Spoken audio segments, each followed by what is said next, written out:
on the Hawkeye Sports Network. From Learfield, Hawkeye Baseball is on the air. Hawkeye Baseball is brought to you by Hy-Vee. Score big savings with the new Hy-Vee Perks membership. University of Iowa Healthcare. Changing medicine, changing lives. Oak Knoll Retirement Community. Homewood Suites and Home 2.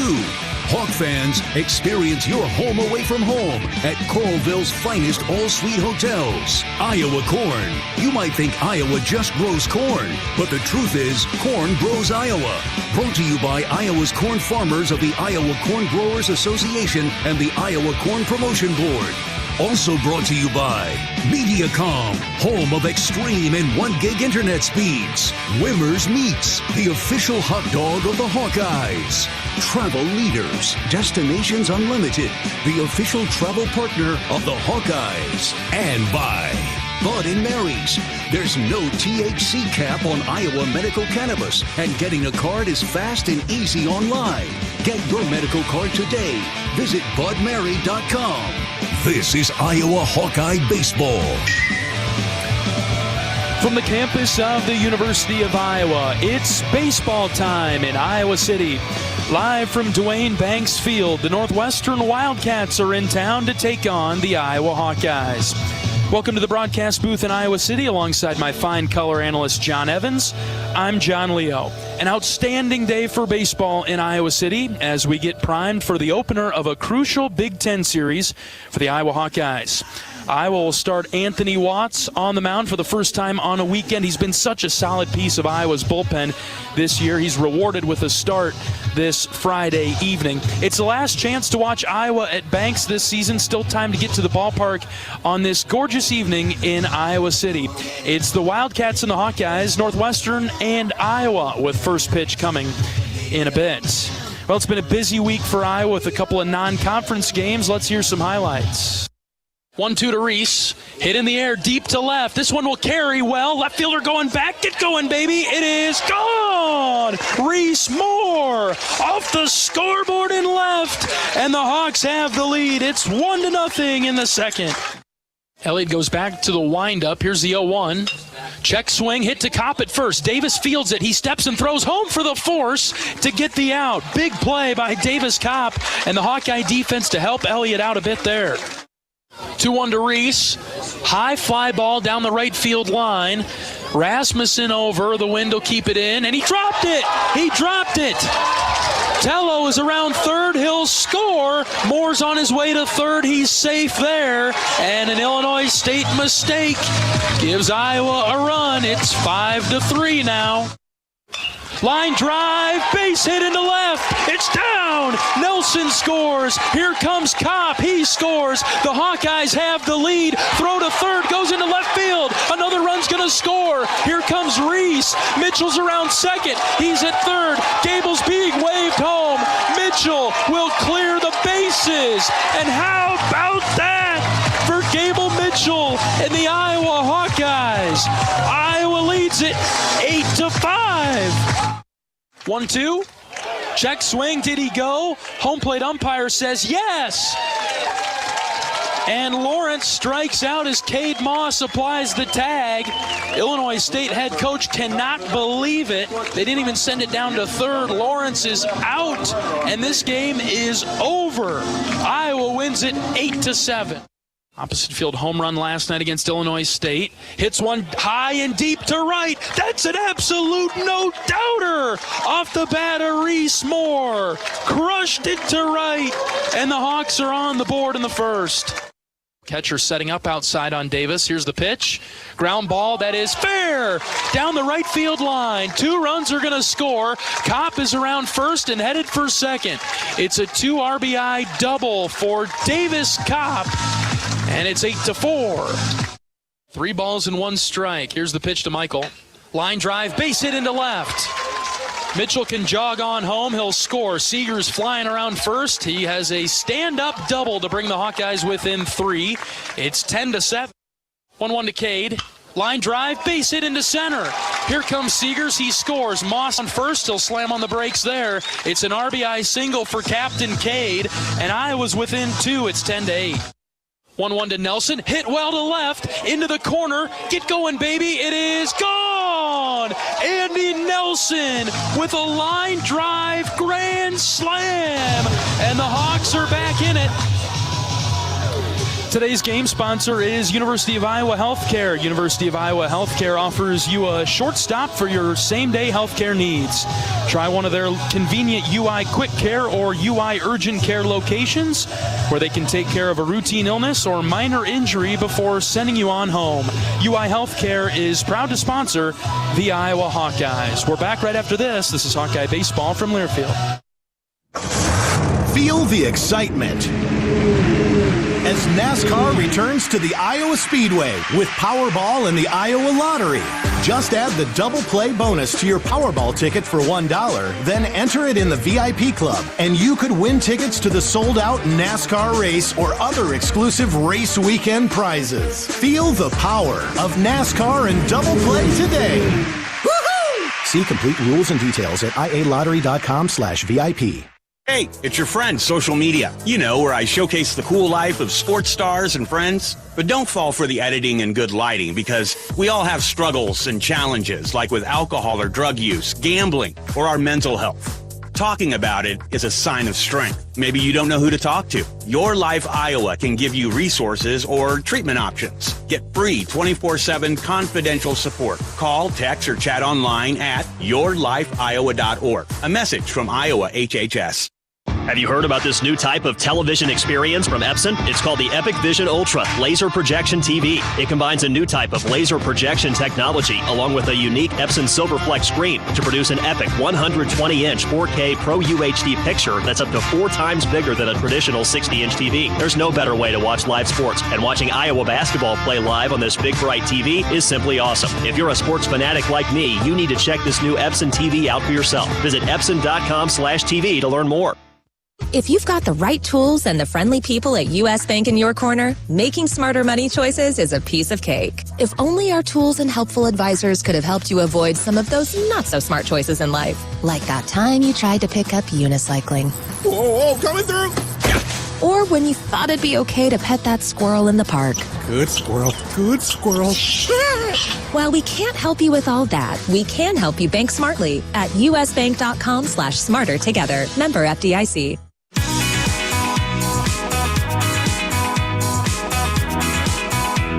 Welcome back to pregame coverage of Iowa Hawkeye baseball today, opening the series with Northwestern. Today's game is sponsored by University of Iowa Healthcare. Try one of the convenient UI Quick Care or UI Urgent Care locations where they can take care of a routine illness or minor injury before sending you on home.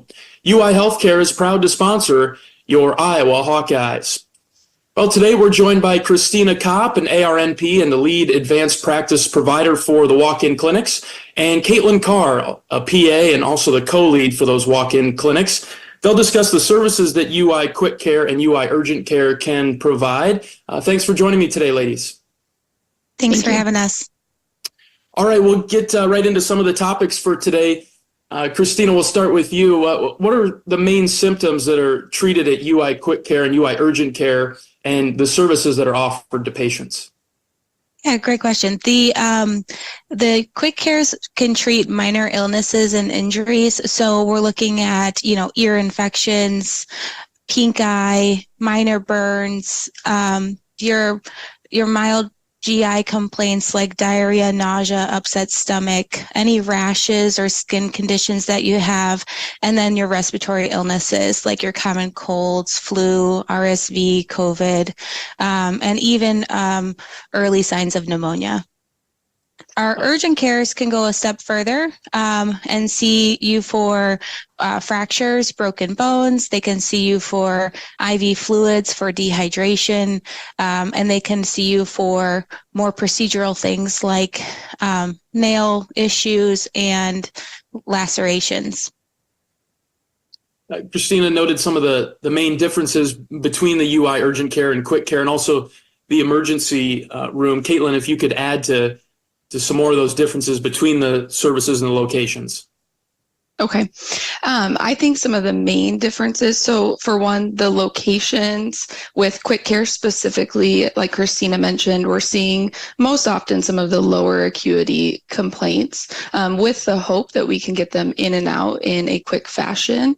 Taking it from there to urgent care, I think the acuity increases where patients might be spending a little bit more time with us, getting a more thorough evaluation, adding in labs, x-ray things as they need, but still hopefully preventing them from having to spend the time in the emergency room, which is already, at capacity. And then with the emergency room specifically, the goal there is to have the higher acuity patients who need more advanced imaging, prolonged observation, higher acuity care, and possibly admission. So I think the main differences are going to be, the acuity of care, and then also just the time spent in those clinics, with the hope that we can facilitate a little bit quicker and easier visits, keeping them out of the ER. Is there an age gap or an age limit on who the UI urgent care and UI quick care can see in terms of patients? The UI urgent care and quick care can see patients of all ages, but we do ask that if there is a infant with a fever less than 6 months, that they would present to their pediatrician or the emergency room. There are a number of locations in the area. How many UI urgent care and UI quick care clinic locations are there? And are they just located in Iowa City? So regarding the quick cares, we have 4 quick care locations. 3 of those are spread over the Iowa City area, and then we have 1 in North Liberty. From an urgent care standpoint, we have 1 in Cedar Rapids, 1 in Coralville, 1 in Iowa City, and then also 1 in Davenport. And we will be opening a second location in the Quad Cities in Bettendorf in June. And when it comes to the hours, what are the clinic hours and weekends and holidays, things like that? Quick Care Clinic is open 7 a.m. to 7 p.m. Monday through Friday, 7 a.m. to 5 p.m. Saturday and Sunday. The urgent care locations are open 7 a.m. to 9 p.m. Monday through Friday, and 7 a.m. to 7 p.m. Saturday and Sunday. Are these clinics available? Are you able to make appointments in advance? Currently, we have a system that involves open scheduling where the patients can go in through my chart, see how many patients are waiting for the locations, and if there is a slot, open themselves or add themselves to that open schedule. It's not necessarily an appointment time, but more a suggested time, and we do try and honor those when they arrive. We are switching or looking at switching, correct? Our scheduling / kind of anticipating the patients that are presenting to those locations to an on my way system, which will likely change that a little bit, but give them a better idea as far as how many patients are waiting to be seen for each clinic, and also to allow them to hopefully avoid having to wait in the waiting rooms and rather be able to show up closer to their anticipated time to be seen. Christina, in the age of advanced technology, do UI quick care and UI urgent care offer telehealth visits? We do offer telehealth visits. You can currently find them on your MyChart. It's Quick Care Telemedicine, and the hours for telemedicine visits are 7 a.m. to 5 p.m. 7 days a week. And then finally, I guess, how would you qualify for one of those telehealth visits? What are the symptoms that are appropriate for qualifying for one of those? So symptoms that are appropriate for telehealth are symptoms that could symptoms that are easy to treat over video. So that would be, pink eye, possibly a rash where you can upload videos, respiratory symptoms, follow-up for COVID illness, those types of things. What's not appropriate for telemedicine is, abdominal pain, or something where we may need to have to do a more thorough exam. All right. Well, anything further that you'd like to share with our audience today? Come see us at the walk-in clinics. Thank you for having us today. All right. Sounds good. Thank you very much for your expertise and the care that you provide in the community. Christina Kopp, an ARNP and lead advanced practice provider for the walk-in clinics, and Caitlin Carr, a PA and the co-lead for those walk-in clinics on our pregame show from Banks today. We're back in just a moment. This is Hawkeye Baseball from Learfield. Get a great offer on the stylish HR-V or the Honda Civic, which Car and Driver called fun to drive. Honda, the brand named Kelley Blue Book's KBB.com Best Value Brand for 2023. For a limited time, well-qualified buyers can get a 3.9% APR on a 2024 Honda Civic or HR-V. So see your Central Midwest Honda dealer today. Honda gets the Midwest. See dealer for financing details. Exclude Civic SI and Type R car and driver January 2023 based on 2023 brand image awards from Kelley Blue Book. Visit KBB.com for more information. A bag of corn is, well, a bag of corn. Unless it's a bag of Pioneer brand Chrome seed corn. Then you're dealing with the most optimized yield potential, agronomic performance, and insect protection the Pioneer lineup has to offer. A bag that will make life easier for you. 8 bushels per acre easier. And much harder for rootworms than the competition. Pioneer brand Chrome products. Field proven and ready for yours. Visit pioneer.com/plantchrome. American Equity salutes today's hero of the game. As a proud sponsor of the ongoing recognition of our military during Hawkeye games this season, please join American Equity in thanking all who have served our country. American Equity is more than just retirement savings and income products. They are committed to providing you best-in-class service and high-quality retirement income that helps deliver the independence to dream and reach your goals. To learn more about American Equity, please visit their website at american-equity.com. Are aches, pains, or injuries keeping you on the sidelines? At Athletico, our movement experts are here to help you turn your setbacks into comebacks and create a personalized game plan for your recovery.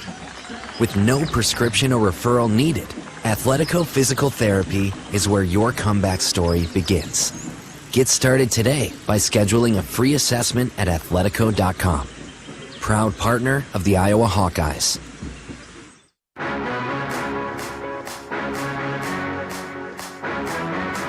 Welcome back to pregame coverage of Iowa Hawkeye baseball. Today, the Northwestern Wildcats in town for a 3-game series with the Iowa Hawkeyes from Banks. We're joined by head coach of the Hawkeyes, Rick Keller. Coach, before we talk baseball, you had your annual golf outing today at Finkbein. Yes, they started early and had a good group of guys come out for the golf outing, and it's a really nice fundraiser for the program, and it's a good kickoff to the weekend, alumni weekend, senior weekend. And couldn't have asked for a better day, just a beautiful day. And so far so good. It was the golf outing went great and good numbers, and we should have a good crowd here tonight with the weather. It's looking forward to it. Yeah. It feels like, Coach, I've been around for a couple years now, and the golf outing has always produced great weather to this point. It must mean that we need to have more golf outings throughout the year to produce better weather in Iowa. Yeah, that's what I said this morning. When they teed off, there wasn't any wind at all. We haven't seen a day this spring when there wasn't wind blowing somewhere, but it's picked up a little bit. A little different wind today. The old east-southeast, which you don't get here very often, and so it'll be blowing just the opposite of what we had the last time when the wind was blowing left to right. It'll be blowing right to left, and balls will be carrying to the left field line. But it's not too bad. It's only like 10 mile an hour, but different wind for sure. But just a really nice day. It's been a busy week for your team with a couple of midweek games, Coach. How does that affect the preparation for Northwestern, who's in town for a conference series? You know, the interesting thing is they didn't declare a starting pitcher until yesterday, and they've got like 5 guys that they kind of rotate randomly, and there's no rhyme or reason to who's going to start. So we were able to start preparing for those 5 guys, but we didn't know specifically who we were going to face until yesterday. So Marty got the video out to the guys and got it out as soon as we found out yesterday, and not a lot. I mean, I think even though it went poorly on the mound on Wednesday, as we talked, it's really important to get the lineup out there that you're going to be playing with the rest of the year, so that guys start to become comfortable with situations, with what guys are going to do, how we're going to have to play to score runs. And sometimes teams will just have a lapse simply because it's kind of unknown on what you need to do with that lineup. And when you take two really big cogs out, like Peterson and Huxdorf, who are a mix of speed, average, on-base percentage, stolen bases, power. We don't have anybody like that to put in there. So you got to try to build off the strengths of the guys who are going in, and what is the game plan? How do we play to score runs? And having 2 days midweek and then Sunday, at Nebraska, we've had 3 games now with that different lineup and how we're going to mix and match. And I think it will pay off this weekend. Do you feel settled on a starting lineup and a batting order for your team? I don't think it's going to be. That situation. I think it's going to flip some between Mulfler, Hennings, Wilmus, where Moore's going to play, where Kopp's going to play. Is Guerin going to get back out there? Is somebody else going to get a shot? Is Merrick Matthews going to get a shot to do something? I mean, and Strohmeyer and Swales and pretty much we don't have a lot of guys on the depth chart right now. You're looking at four right-handers and 1 left-hander.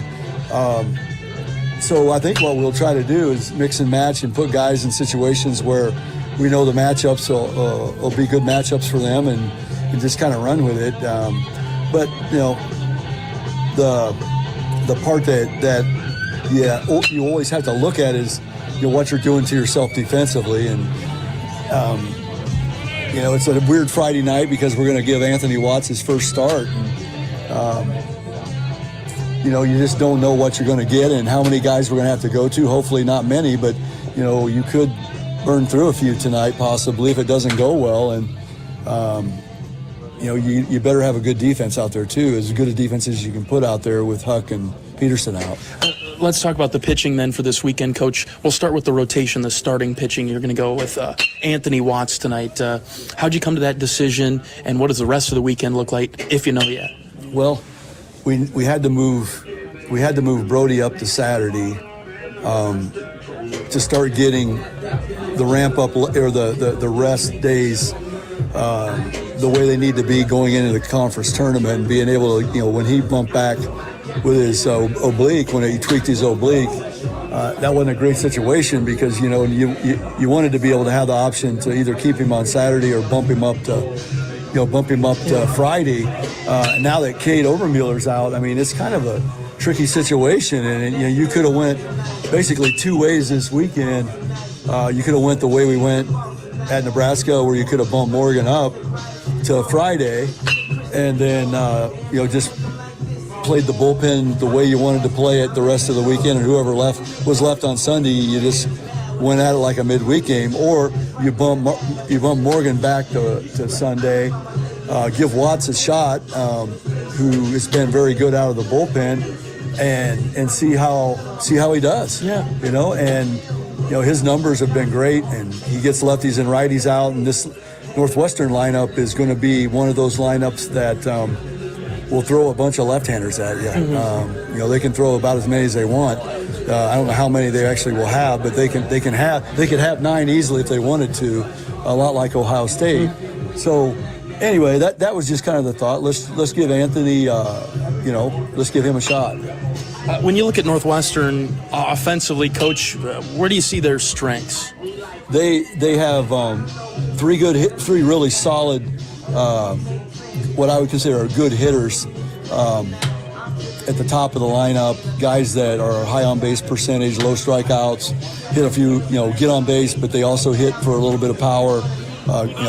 High batting average guys, and then it really drops off from a batting average standpoint and an on-base percentage standpoint, and there's about 4 guys in there that are kind of all or nothing guys. Mm-hmm. I mean, it's the 7-8 home runs, but hitting 233. The guys that you hope don't have a great day, like we said against North Dakota State. When the 100 hitters were hitting bombs out of here, but anyway, that's kind of they have some guys that can definitely do damage up and down the lineup. It's just not been real consistent. And then on the defensive side, the pitching side of things for Northwestern, what do you see from them? They're very solid defensively. Don't beat themselves. I think Coach Greenspan in his first year has done a really good job. His team was just decimated. Then the coaching change with the transfer portal. They had some remember talking last year how good their arms was, how good their arms were last year. But the majority of those guys are all at different schools, and their best hitters are gone. And I mean, he had a real challenge on his hands when he got that job, and he got it fairly late. He didn't have a lot of time to reinforce the lineup, but he's getting them to play hard. They haven't quit. They're scrappy. They don't dwell on the fact that they haven't won a lot of games, but they've competed in virtually every game. And that's the thing that scares you when you play a team like Northwestern is they're going to get somebody. Yeah. You just don't want it to be you. And I randomly talked to Coach Goff from Purdue early in the week, and they swept them. And I said, I was hoping they'd get you. Yeah. Because they're bound to get somebody, you know. And he said, I know. He goes, you better have them ready to play, because if you're not, they will beat you. And they've got 5 arms that on a given night can really give you trouble, and that's how Ben he has to play it a lot differently, and that's why he doesn't have really a set group of starters that he goes to on the weekend. He kind of checks the matchups, thinks, where's our best chance to win? And so we may only see the starter tonight for 3 innings, and then go to another guy. And 5th inning, he's going to make a decision. Do we think we can win this game or not? If not, then you're not going to see the best guy. Sure. He's going to wait and use their 2 good guys on the back end when he thinks he's got his best chance of winning. And that really puts a lot of pressure, at least it does on me as a coach, because I really don't have any ability to make us get runs early. But man, you really want to score early, and because that the longer they can hang around, the better chance they have of beating you late in the ball game. And that's the more, and sometimes we've talked about the more you talk about that, and then it doesn't happen. And so we just talk more about just playing our butts off and playing hard, and got a lot of people back, alumni back, and show some pride and show a lot of fight, and let's just go out and play hard and let the chips fall where they may, and not worry so much about Northwestern, and just worry more about ourselves and how we go about our business this weekend. And but from a coaching standpoint, and doing the scouting reports and watching the videos, I know that if we don't play well, every team in this league will beat you. And we're not in a great place. And when I say we're not in a great place, just because we're still kind of getting used to the new Hawkeyes without, 2 of our best position players. And not that we're not ready to play or anything like that. It's just, it's different. And, those are 2 impact players. And I just, you hope that you go out and you just find a way. And the guys in the middle of the lineup that have been there more, and Kopp and Tello and, Mitchell and Siggers, that those guys don't try to do too much, and they're just their normal selves, and have a chance to come through and maybe break the game open. But as far as Northwestern goes, I would expect them to play really well this weekend.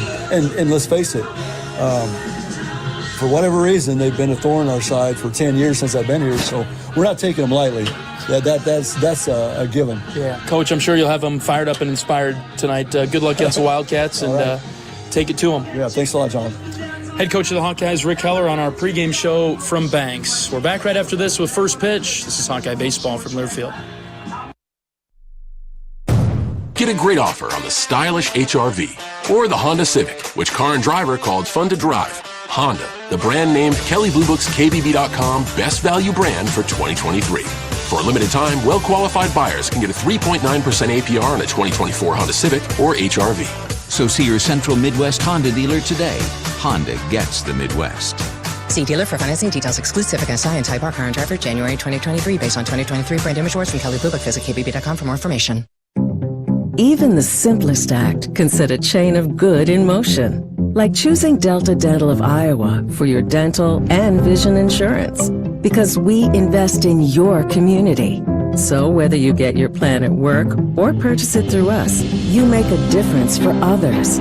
Visit sharinghealthysmiles.com and choose Delta Dental for your smile, for your health, and for your community.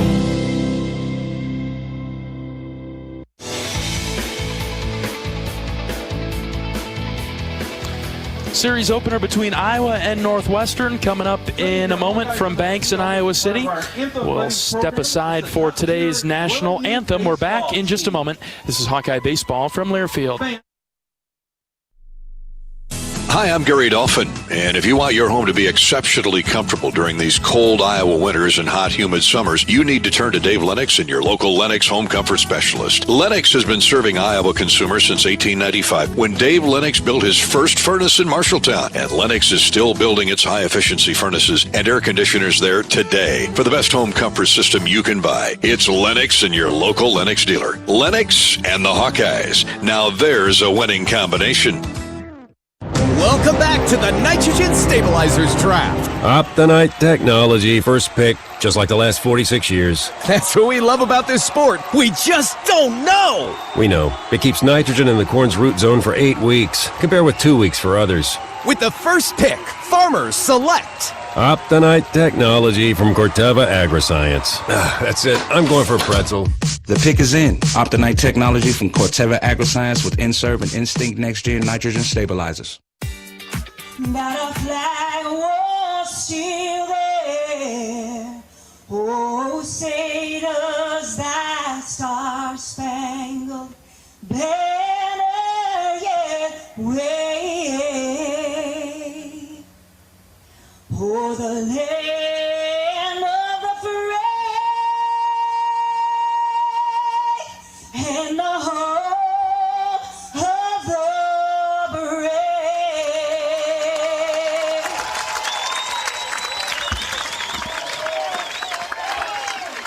A loud ovation for the national anthem singer today. Wrapping up and getting set for first pitch of Northwestern and Iowa, the series opener from Iowa City. It's a packed house at Banks, really filling up quickly. And before we get you today's lineups, let's pause 10 seconds for station identification. This is Iowa Hawkeye Baseball.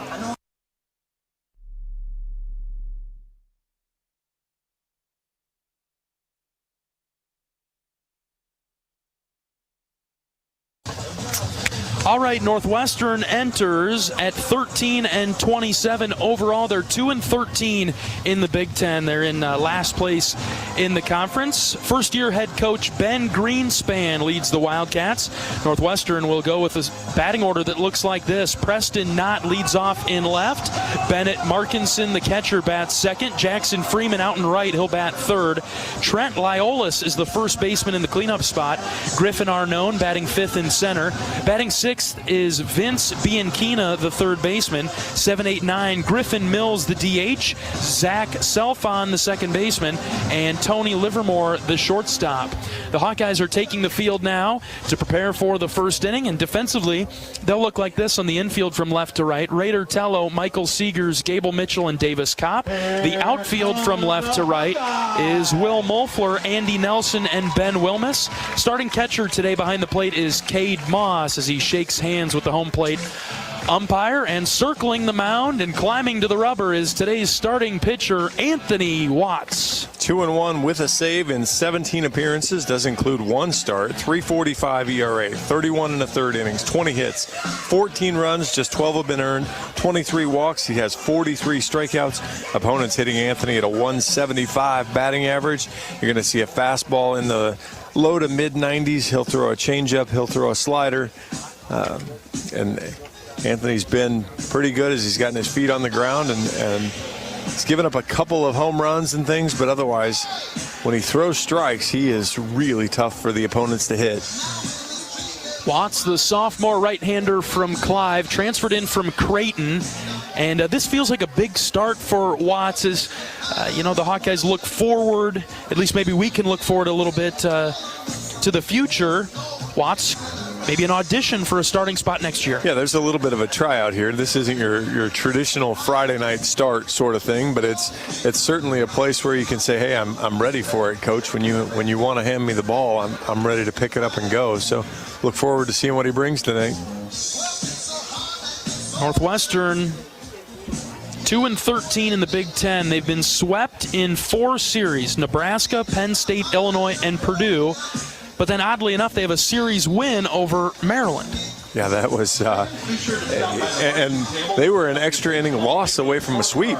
They had this Sunday game in hand and lost it in 10 innings. As I was looking at their schedule and things earlier, so I mean, they've played some teams close. They've struggled a little bit, as you might expect from a team that's 13-27, but they've also had, they played number 12 Duke and there's a couple other good ones out there that they've played. They had a series at Louisville where they got a game. So again, as if we learn nothing from Wednesday night, it's you better be ready to play. Getting set for first pitch as Anthony Watts is on the mound, out of the windup. The first pitch is outside. We're underway in Iowa City right on time at 6:05. Preston Knott, left-handed hitter, stands in the box. I think about last year, John. Iowa went to Northwestern and had to win the Sunday game to win the series. And as talented and as successful as Iowa's team was last year, and kind of the same story this year with Northwestern being a little bit down, they still beat Iowa in a game last year. So cannot take the Wildcats lightly despite their record. Watts with a 2-1 count. Beat Iowa in a game and needed a great pitching performance from Brody on Sunday. As there was a pitcher's duel going on Sunday to win that series. 2-1 pitch from Watts. That's high and out, ball 3. Preston Knott is the left fielder for Northwestern, one of the hitters at the top of the lineup that Coach Heller talked about in the pregame interview. Solid hitter, good hitter, batting .308, making his 30th start of the season today. Takes inside for ball 4, leadoff walk. And he's known for that. He's second on the team in walks. Yeah, .432 on base percentage, more walks than strikeouts.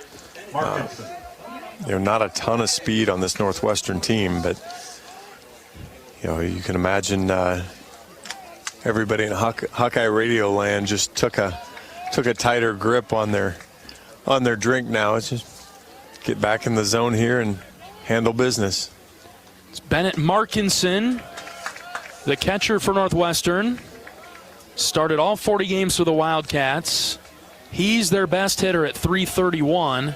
7 doubles, 4 home runs, 30 RBIs. He's an action guy, too. 12 walks, 12 strikeouts. So just get it in the zone, and he's going to swing the bat. 1-0 from Watts. That's right down Main Street, 1-1. Leadoff walk for the Wildcats in the first. Iowa split their midweek games. Beat Illinois State on Tuesday. Lost to North Dakota State on Wednesday. Short lead at first, the 1-1. Same spot from Watts, strike 2. When Anthony starts to fill up the zone, he likes to work fast. Can't do it quite as much with the runner on base, but Watts operating from the third base side of the rubber from the stretch. Here's the 1-2. Line drive into left. Will it be fair? It is. Cut off by Mulfler. And Will gets it in. It's a double for Markinson. Runners at second and third to start the game. Boy, that's a good pitch.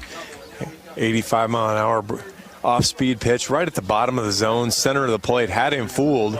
He just went down and he flipped it out. 68 miles an hour is all the contact he made, but he was able to keep it fair because of the location. And need Anthony to settle in here and reset a tone. He'll go from the windup for Jackson Freeman.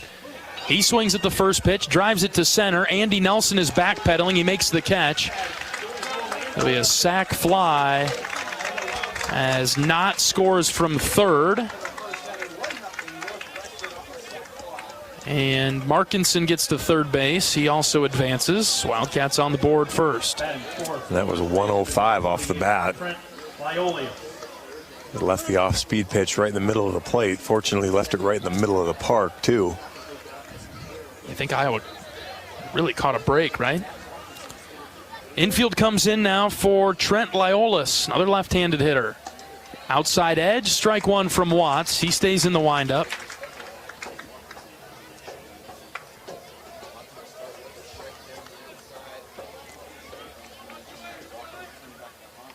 0-1 is off the plate away, 1-1.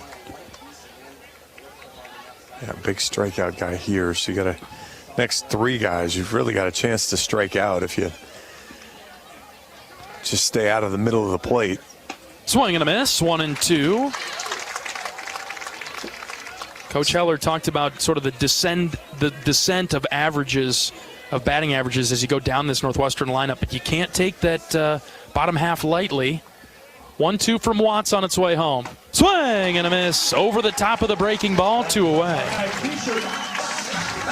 And that was it. He got that in. It's kind of thing, you saw it a little bit on Wednesday night too. It wasn't that the pitches were bad, the location just wasn't very good. And it was either for Iowa pitching Wednesday night, it was either miss or middle, and Anthony did a great job there. Got that breaking ball inside. Was able to get the strikeout. 2 outs for Griffin Arnone, who fouls off the first pitch that he sees over to the left side. That'll get out of play. Arnone is the starting center fielder for Northwestern, batting .216, another left-handed hitter. Wildcats have 5 in the lineup, including a switch hitter. Swing and a miss. Watts with a hard and heavy fastball on the outside edge. Nothing in 2. 41 strikeouts, .216 batting average. Now, again, keep out of the middle of the plate. Anthony working quickly. Off the edge away from the left-handed hitter. That's a ball, 1-2. And that's a scouting report pitch there. It says you can kind of expand the zone away on him. You just need to catch it a little closer there. Anthony way ahead here. The 1-2. Line drive into right and down for a weak base hit. 2-0 Northwestern with a 2-strike, 2-out single to right. God, I mean, I hate to say it. It's another great pitch. Off-speed pitch inside, painted the black part of the plate, and 64 mile an hour off the bat, just fists it over the infield. And so a little unlucky there that, but again, it's kind of been the way the season's worked all year for Iowa. Paid for it with the walk, and then you give up 2 weekly hit balls, but a lot of those guys have ended up scoring. Runner on the move, pitches outside, throw down to second is in time. A great throw from Cade Moss to his buddy Michael Seegers out there at second base. And that'll do it for the top of the first inning. 2 runs come across, though, for Northwestern. They're on the board early. Andy Nelson, Raider Tello, and Davis Kopp are due up when we come back. This is Hawkeye Baseball from Learfield. Brown Deer Golf Club offers a pure golf experience. Manicured bent grass fairways with tees and greens carved into gracefully rolling landscape. Challenging, yet extremely playable. Improve your game with PGA instruction and our full-service pro shop. Treat yourself to Bunker's Bar and Grill for lunch or dinner. And our scenic Greenview Banquet Room is perfect for weddings or any special event. Brown Deer Golf Club, a stunning country club setting at affordable public rates. The silly moments, the proud moments, even the hard moments. They're what make life remarkable. And they're why Wellmark Blue Cross and Blue Shield is here for every moment. Committed to making healthcare better, more affordable, with more choices for care. And service and coverage that give you peace of mind no matter what comes your way. So you can show up for every tender moment, every brave moment, and every wouldn't miss it for the world moment. Knowing that Blue is here for you. Go to Wellmark.com/every moment to find a plan right for you.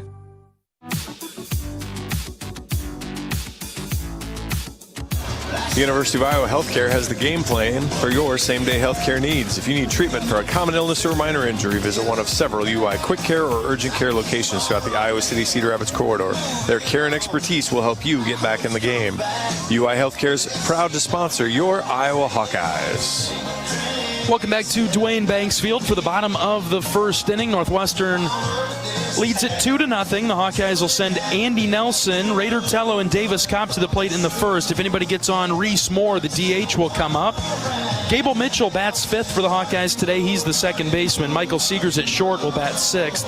7, 8, 9. Will Moeffler in left. Ben Wilmus in right. And the catcher, Cade Moss, will wrap up the Iowa batting order. Luke Beneke starts for Northwestern on the mound. He's a right-handed senior from Simsbury, Connecticut. 1-2 on the year, 13 appearances, 6 starts, a 7.19 ERA, 46 1/3, giving up 54 hits, 42 runs, 37 earned, 27 walks, and 25 strikeouts. Opponents hitting him at .297. Has given up 17 extra base hits. Fastball is going to be right around 90. First pitch to Andy Nelson. He hits it in the air into left field and caught right in front of the line by Preston Knott for out number 1. And in that case, it was an 89-mile-an-hour fastball. He'll throw a slider and a changeup as well. Really need you to chase the changeup. Not going to argue with Andy swinging at that first pitch as he got after it. Got a center fastball and went after it. Just didn't exactly make solid contact with it, just 83 off the bat. Raider Tello comes up with 1 out. He takes a strike. Boy, just think about in the first inning, Northwestern had 2 weakly hit balls that found the grass in the outfield. Andy didn't get a hold of that one, but almost got too much of it relative to the Northwestern base hits. Andy's ball left the plate area at least 15 miles an hour faster than anything either of the Nebraska or Northwestern guys hit. But 1-1 to Raider. This is fisted into center. Center fielder Arnone coming forward. He caught it for the second out.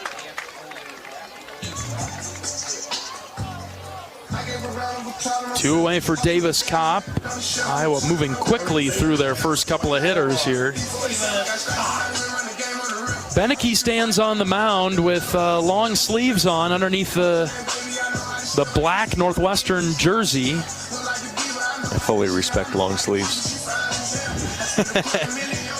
It's a nice warm day in Iowa City. Sun is out, not much wind. Could get a pretty good tan at the ballpark today. Here's Davis Kopp. He takes a changeup low and in for a strike.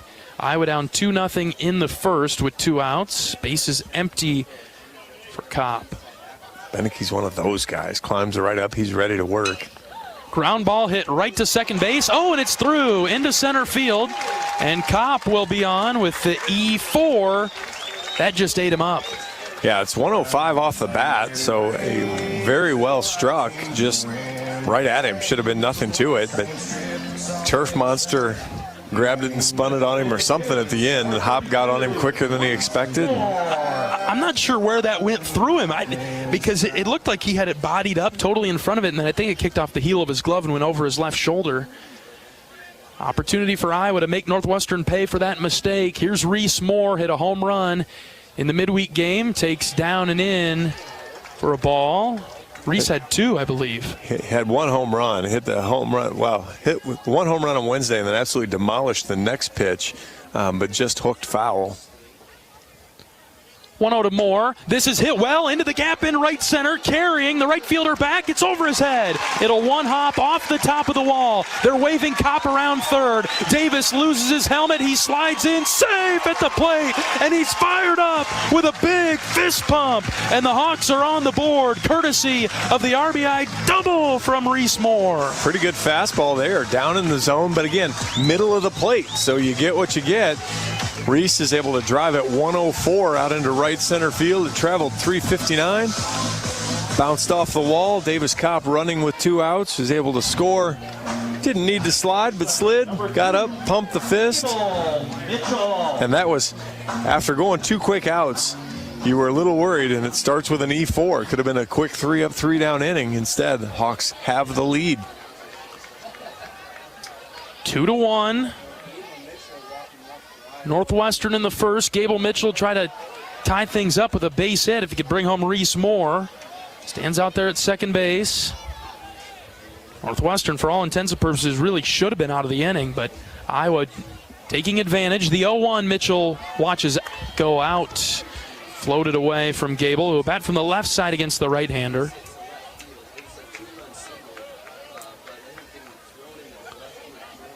Mitchell up over 300 this season. The 1-1 hit him in the foot, maybe right above the foot. I say Reese has got to hustle back or walk back and dead ball. And all of a sudden, the Hawks have a lot of action going for them in this first inning with the veteran Michael Seegers coming to the plate.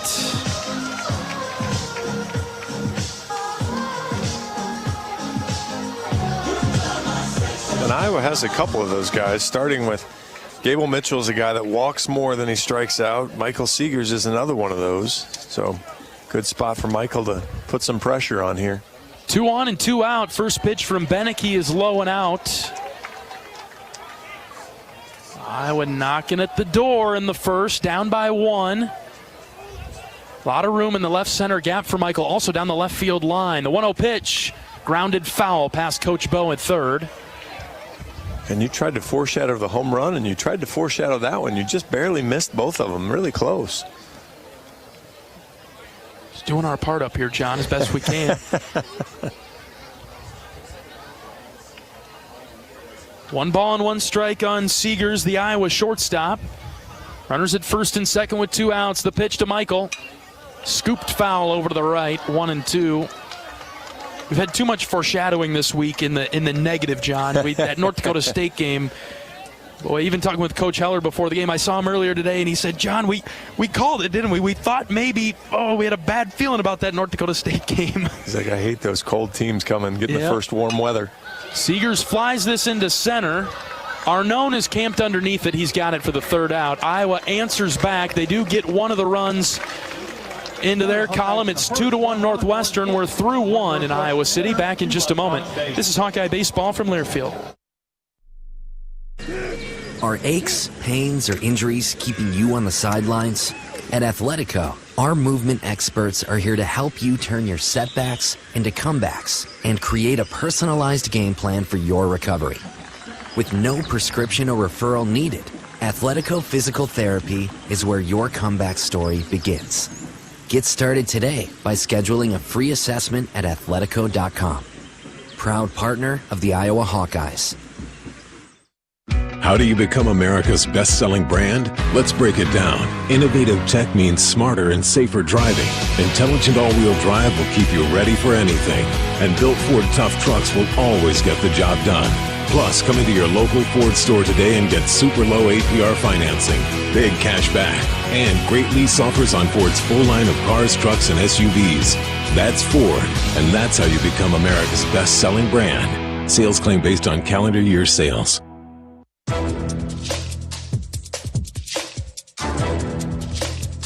This copyrighted broadcast is an exclusive presentation of Learfield under the broadcasting rights granted by the University of Iowa. Reuse of this presentation is prohibited without the expressed written consent of the university and Learfield. Announcers are provided by Learfield and approved by the university.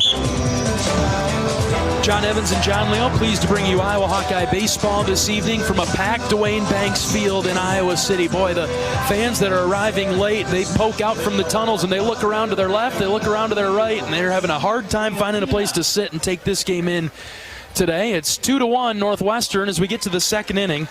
Bianchina will step in from the left side for the Wildcats. Anthony Watts returning to the mound. Gave up 2 runs in that first inning, but only threw 19 pitches. Bianchina laces it foul down the right field line, 0-2. Certainly wasn't a bad inning from Anthony, just gave up a little bit of damage. No, I mean you hate the opening walk, but other than that, he pitched well, just had 2 unlucky placed hits and paid for it with by walking the first guy. Really like what he's done in situations like that too, with 2 strikes. Just away from the left-handed hitter Bianchina on the fastball. 1-2, he's been close, but probably needs to bring it a little bit closer to have the batter consider a swing. Doesn't matter there as Watts gets another strikeout. Inner third with the fastball. Yeah, or just load him up and see if he can hit 92, and in that case he couldn't. Iowa wearing their home whites today with script Iowa spelled out in black with gold trim across the chest. Gold caps in the field with the black script I on the front panel and a black bill. Hawkeyes look sharp on Fridays. Watts deals a pitch inside to Griffin Mills, right-handed DH for the Wildcats. Northwestern wearing all black uniforms.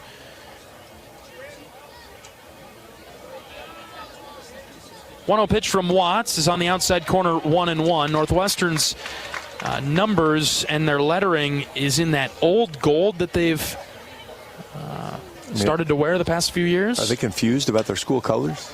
Yeah, Going with that old-fashioned look as Mills fouls it off to the right. You know, if they didn't have the slight purple trim in a couple of areas on their uniform, like around the numbers and the letters, you'd almost think that they're Purdue.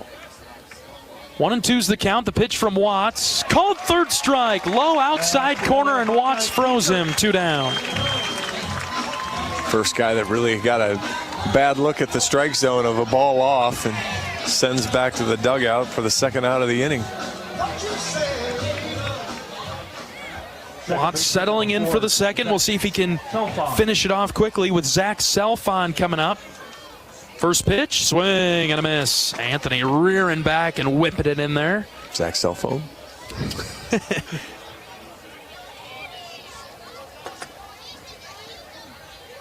0-1, lifted into left. Mulfler coming forward. Will has got it on the run for the third out. A 1-2-3 inning and a quick one for Anthony Watts and the Hawkeye defense. Northwestern 2, Iowa 1. We're back for the bottom of the second right after this. This is Hawkeye Baseball from Learfield.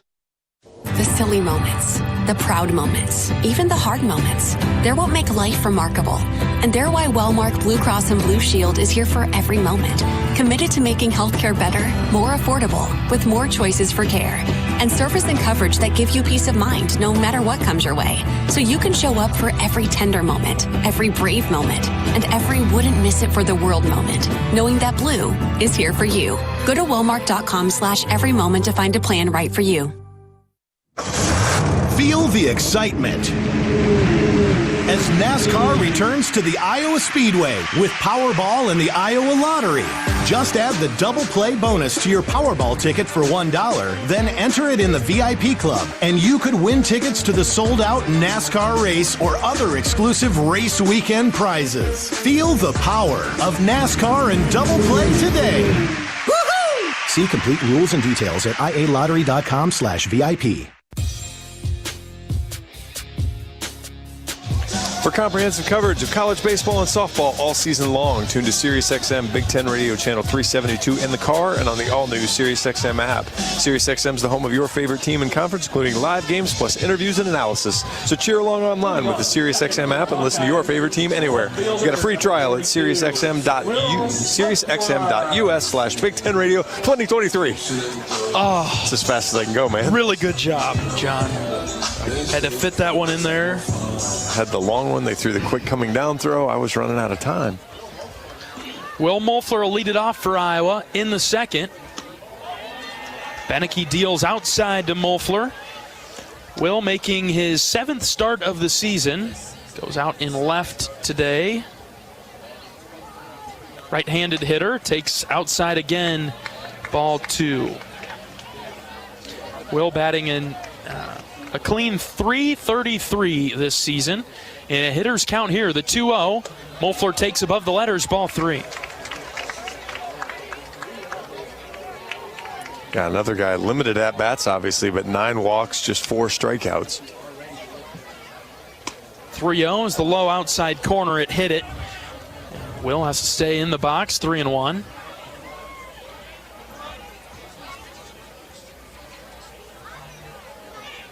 Mulfler rips it to third, a one-hop stop by the third baseman. He spins, he throws, and Mulfler's out.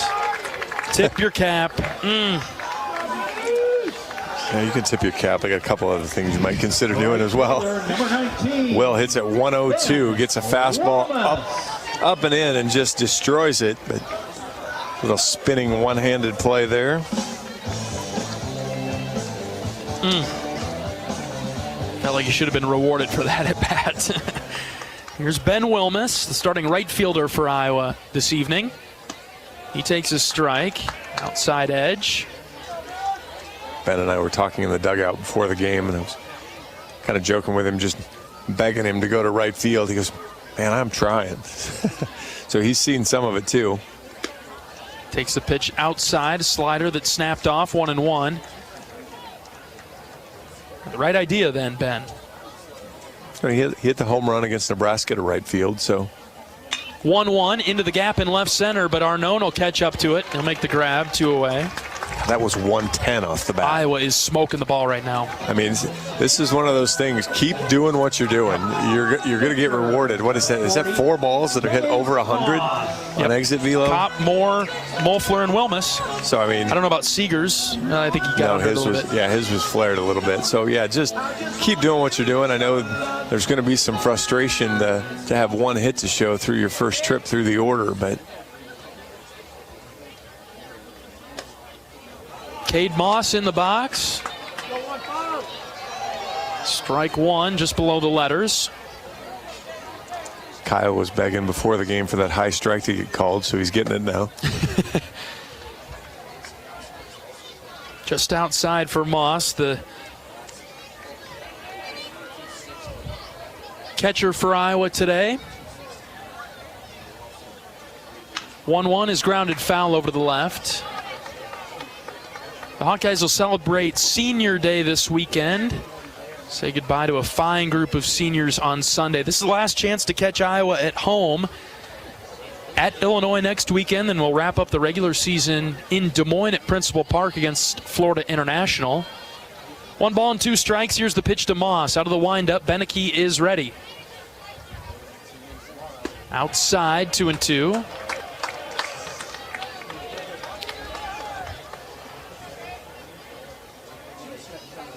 Moss, the senior catcher from Johnston, in the box. The 2-2. Line drive, base hit into right. And Cade gets the inning started with 2 outs. Such a funny game. Ball's in the left-handed batter's box. Cade goes out and gets it, pokes it 89 into right field. Last 2 outs have been 103 and 110. Yep. That's baseball. That is baseball. Back to the top of the order for Andy Nelson. Andy swung at the first pitch that he saw earlier, lined it to left for an out. They shift to the pull side for Andy. He takes a breaking ball strike. Yeah, after he demolished my fastball, I guess Andy didn't hit it that hard, but I still might be trying to get him off balance a little bit. Left fielder not playing deep. Whew. Center fielder in his normal spot. The 0-1 swing and a miss. Good pitch from Beneke right on that inner edge. Now started off the game with the fastball that Andy jumped on. Now 2 off-speed pitches. See what he goes to here. Yeah, see if Andy can make the adjustment. Moss at first base with 2 outs. The 0-2 to Nelson. Here it is. Outside.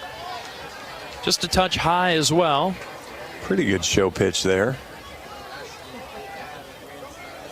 I don't know what that sets up on a righty-righty, though. See if you can maybe lower his sight line here now. Beneke checks Moss at first. Now comes set from the belt. The 1-2. Swing and a miss. Nelson chased the high heater for the 3rd out. Northwestern leads it 2-1. We're through 2 in Iowa City. Back in a moment. This is Hawkeye Baseball from Learfield. Get a great offer on the stylish HR-V or the Honda Civic, which car and driver called fun to drive. Honda, the brand named Kelley Blue Book's KBB.com best value brand for 2023. For a limited time, well-qualified buyers can get a 3.9% APR on a 2024 Honda Civic or HR-V. So see your Central Midwest Honda dealer today. Honda gets the Midwest. See dealer for financing details. Exclude Civic SI and Type R car and driver January 2023 based on 2023 brand image awards from Kelley Blue Book. Visit KBB.com for more information. Are aches, pains, or injuries keeping you on the sidelines? At Athletico, our movement experts are here to help you turn your setbacks into comebacks and create a personalized game plan for your recovery. With no prescription or referral needed, Athletico Physical Therapy is where your comeback story begins. Get started today by scheduling a free assessment at athletico.com. Proud partner of the Iowa Hawkeyes.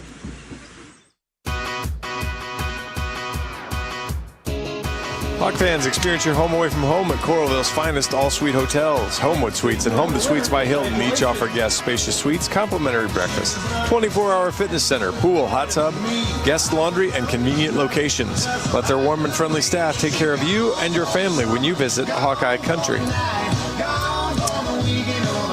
Into the third inning in Iowa City. Northwestern and Iowa this weekend from Banks. The Wildcats lead it early 2-1. Watts will face 9-1-2. Tony Livermore, and then back to the top with Knott and Markinson.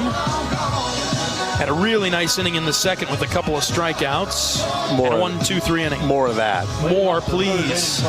We'll take another dose. Shortstop Tony Livermore. It's pretty much, as we get a time through the order, it's gone pretty much how you'd expect based on looking at the batting averages and the threats that Northwestern presents. Watts with a hard fastball on the outside corner. Strike one. Livermore batting 167. He's played in 37 games, started all 37 of those. 19 hits in 114 at-bats. 1-1 from Watts. Popped up left side. Tello moving near the line at third. Rader caught it. Looked like he battled the sun a little bit there or something for the first out. Has kind of kept slicing, and not a ton of wind here today, but enough. And we've seen games this time of day. The right side has trouble, but as Rader probably spotted, you got to get that sun out of there right away. See if Anthony can do a better job with the top of the order here.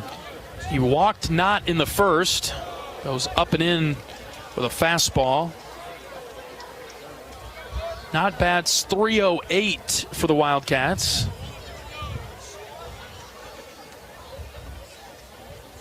Watts cannot find the strike zone against him, though. 2-0 now. He's missed wildly up and in and then up and away. Is he visually intimidating? I'm not, if I'm gathering that sense from Knott. The 2-0 is high, ball 3. Less than ideal. Yeah, not what we'd expect from recent Anthony, going from the second into the third. There's a strike, outer edge. It's 3-1. He battles back. It's where you get into danger territory with Markinson, another really good hitter in the on-deck circle for the Wildcats. 3 balls and a strike. Watts from the windup. Here's the pitch. Same spot, a little bit lower. Strike 2. Good job from Watts on both of those, too. And didn't give in and go into the center of the plate, but got it in the strike zone. Anthony shakes off a sign. He's ready with the 3-2 pitch. Here it comes. Just missed, high and out, ball 4. Felt comfortable with the off-speed there, John, and just missed. Yeah, I think I'd have rather seen the fastball again. I don't think he had anything for you on the fastball. So a couple of walks for Knott today. He stands at first base. Only has 1 stolen base attempt on the season. It was successful, but I think he'd be a little bit shiftier over there. Watts with a nice start on Markinson. Strike 1. Anthony's really hitting the edges for the most part. I think the one time that he missed was to Markinson earlier in the first. Double and would later score. Right-handed hitter.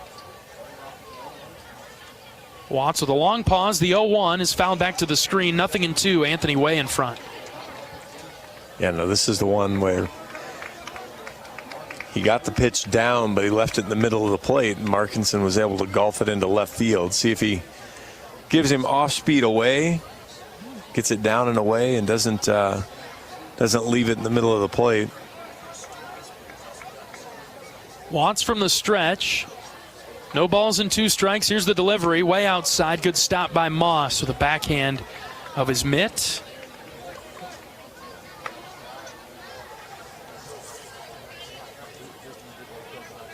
Yeah, I think that was changeup. First I thought it was just a hard fastball, but I think he threw a changeup there and just kind of overthrew it. Short lead at first base from Knott. Here comes the 1-2 pitch from Watts. Check swing. Did he go? He did not. 2-2.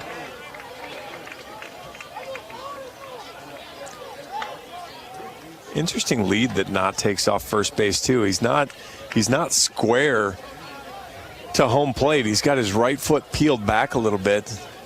Seemed like it would make it a little longer to get back to first base. 2-2. Line drive into right center. Wilmus is over, tries to cut it off. He can. Good job by Ben. Not trips, heading around second. And he will eventually get to third base. Runners at the corners for Northwestern now, but a really good job by Ben Wilmus out there in right to cut that off. Yeah, that saved a run for sure. Again, that's a pretty good pitch. The only problem with that pitch is it's thigh high, but it's 2 balls off the plate. Markinson just goes out and gets it, hits it 102. But I mean, that's kind of part of the problem too when you're 0-1 or when you're 0-2 and your 1-2 pitch aren't really competitive. Believable again, as we've stolen that word. 1 out for Jackson Freeman. First and third for Northwestern with 1 out. First pitch swinging and missing is Freeman, the high heater from Watts. I mean, I know.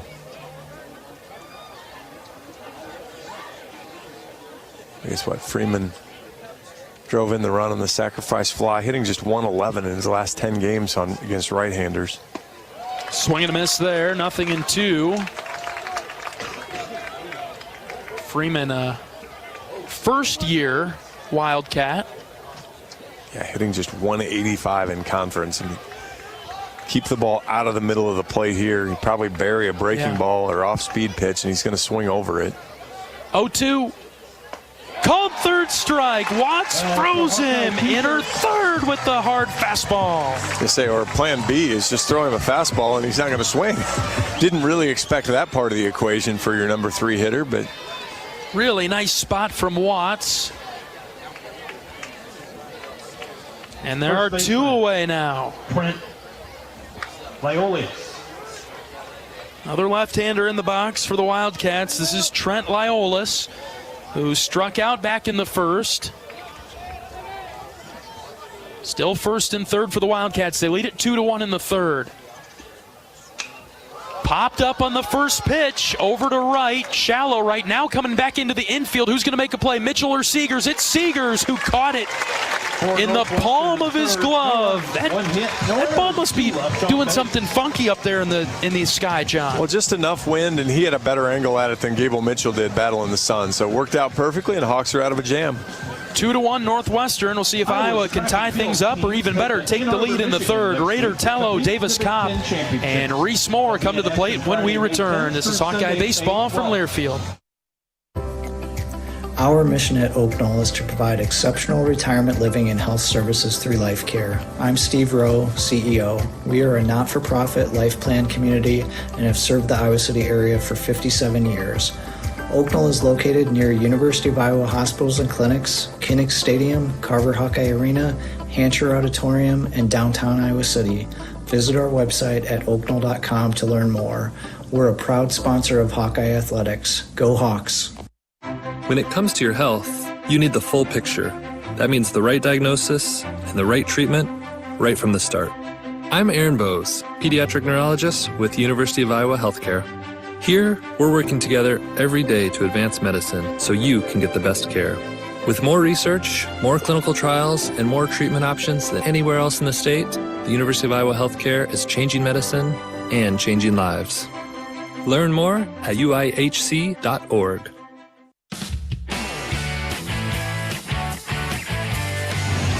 Hawkeye Baseball is brought to you by Riverside Casino and Golf Resort, home of the Draft Day Sports Lounge, a luxury hotel and spa, 5 restaurants and more, just minutes south of Iowa City. Speaking of golf, the Hawkeye golf outing was today. I know you asked Coach Heller about that, but had a pretty good turnout. It was early this year, with our last home series being earlier this weekend. It was a little earlier than normal, but had great weather. Yeah, really good weather today. It rained so much yesterday. I wonder how the grounds were today at Finkbine. It was okay by the time I showed up a little bit later, closer to noon, just very briefly. I did hear there were a couple of holes that were carts were on the path only. Raider Tello swings at the first pitch, hits it in the air to right center. Center fielder still going back. Arnone will catch it on the run. Right in front of the track. Raider gave it a ride, but he's out number 1. God, that's another ball. 101 off the bat. This turns into an out, though. So you said you were there briefly. How'd that go for you while you were there? Well, did you perhaps hit a shot, a putt, something? Sam Peterson's dad allowed me to take one, as they called it, celebrity shot. Okay. And it was a putt. Thank goodness. Oh, great. That should go well for you then. It should. How did it go? Just so you're aware, Hawkeye fans, John already knows this story. This sarcastic look he's giving me right now, I can't even look at him in the booth. I'm totally turned around. I can't even look at him. Davis Kopp takes a pitch outside to start his at-bat. So it was a 10-foot putt or so, give or take. How far did you hit it? You can't leave it short, John. And I left it about 5 feet short. All right, the 1-0 pitch, ground ball, base hit into left for Davis Kopp. He's on for the second time today. He hits that one 104 off the bat too. That one he just found a hole and didn't put a hole in a fielder. The other thing though about that, so the all kidding aside part of it, again, it's a big fundraiser for Iowa baseball, and so a lot of people couldn't make it. It was earlier in the season, a lot of time commitments, a lot of things like that. There's still opportunity to, whether it's to give to the Iowa Foundation, whether it's to give to the facilities build, give to Iowa Swarm, so that you can donate it directly to the baseball team under certain circumstances. Pitch misses outside, but there's still opportunity there to you may not be able to participate in the golf outing and have you hit a terrible celebrity putt, but you can still support the Iowa baseball team in a number of different ways. Moore takes outside again, 2-0. Just a final thought about that putt, John, and then we'll go back to the donation piece. But I was almost over it, and then I told the story again, and you heard it. And now I just feel so disappointed to be in your presence, the golf expert, the golf pro that you are, to let you know that I hit a 10-foot putt about 5 feet. And boy, Petey's dad did not let me hear the end of it. Oh, my goodness. Nor should he have. 2-1 to Moore. Sliced foul over to the left. 2-2. Lost in the golf conversation, though, was that 2-1 pitch was high and outside. Or the 2-0 pitch was high and outside, called a strike. Rough. And so now we're 2-2. So you're taking that bat that should have been 3-0, and it changes sentiment there. See if Reese can stay with it here. Doubled in a run his first time up in the first inning. Iowa trails right now 2-1. Runner at first base is Kopp. 2-2 pitch from Beneke. Grounded foul over to the right. Reese seems on it today. He has been for a few games in a row now. Yeah, he's hit a number of balls hard. Average still hanging around over 300. A lot of room in left center for Reese, and he can hit it there too. 2-2, out and away, ball 3. Boy, I was worried for a second. Yeah, that was just a little bit more out than the one that was called a strike, so good take there from Reese, and good discipline to not go chasing it just because it looks like it might be there. Full count pitch to Moore. Low and out, ball 4. Very close, but a good job by Reese to lay off. Yeah, that ball was tight to the zone, but it was down. Second baseman. Good take, and the Hawks have a little rally going here for Gable Mitchell.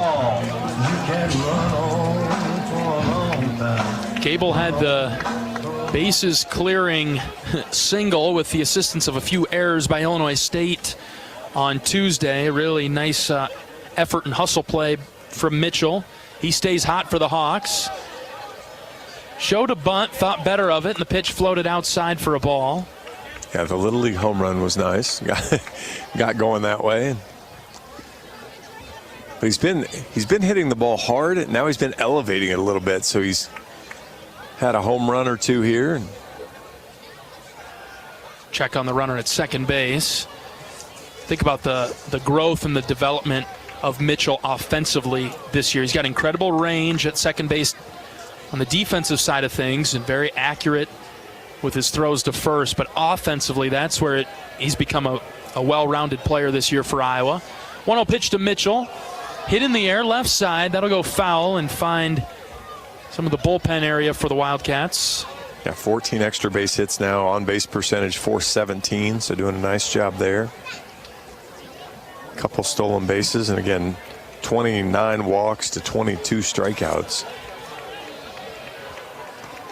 1 ball, 1 strike. The pitch to Gable, swing and a miss. Really good changeup there from Beneke.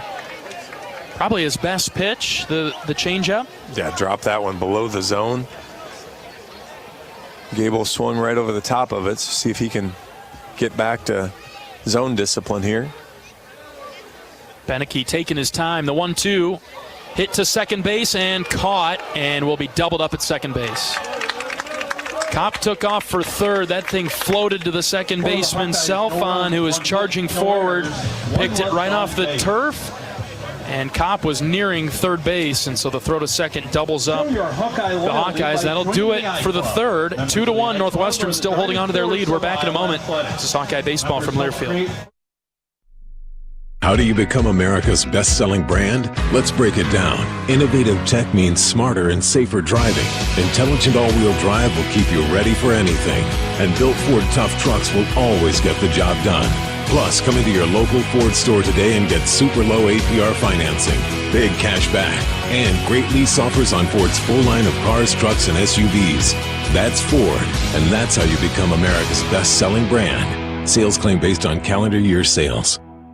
American Equity salutes today's hero of the game. As a proud sponsor of the ongoing recognition of our military during Hawkeye games this season, please join American Equity in thanking all who have served our country. American Equity is more than just retirement savings and income products. They are committed to providing you best-in-class service and high-quality retirement income that helps deliver the independence to dream and reach your goals. To learn more about American Equity, please visit their website at american-equity.com.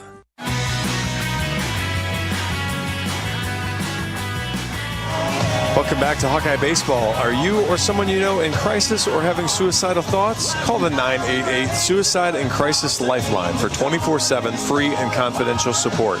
There is hope. Call or chat 988. A message from the Iowa HHS. John Evans and John Leo in Iowa City. The opener with Northwestern. We'll be back here tomorrow at 2 and then Sunday at 1. Wrap up the series with the Wildcats.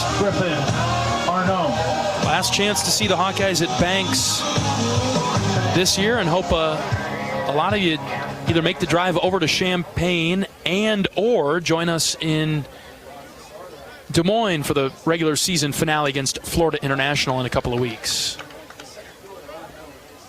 It should be fun. I've heard good ticket sales at Principal Park. So. Awesome.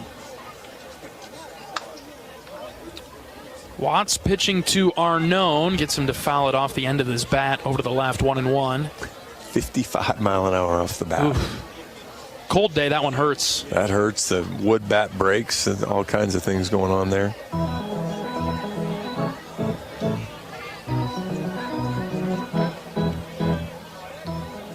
One from Watts is outside, ball 2. Our PA is getting a little crazy here now. No home cooking, letting the music go through that pitch.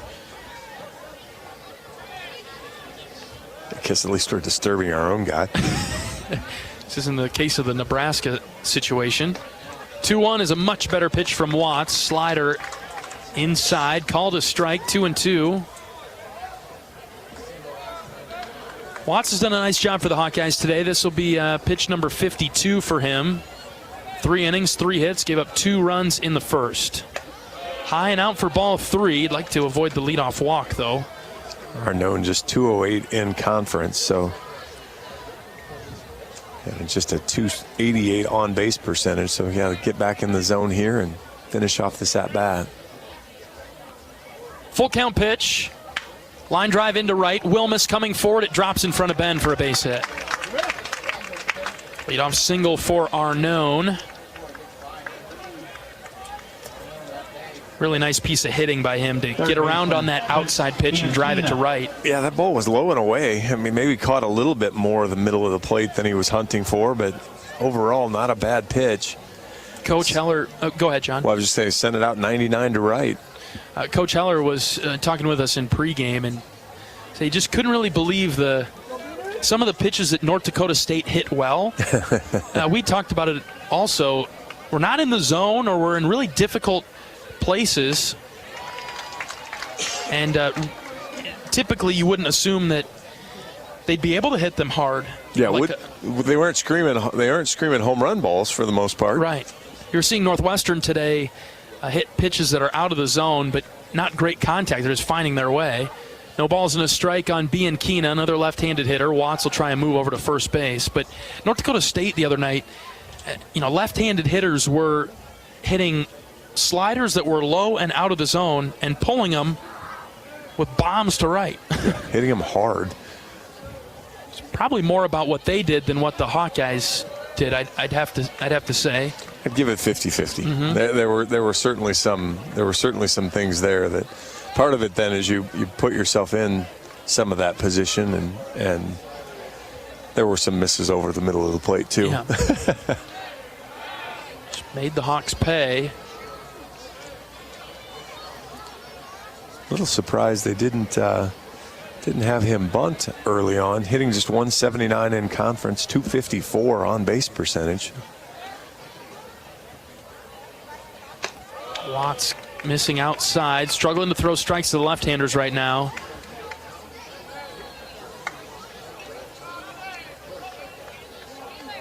And this is kind of and you're getting deep in the game for Anthony now. He hasn't been worked up to an 80, 90, 100 pitch guy. So this is getting a longer outing for him.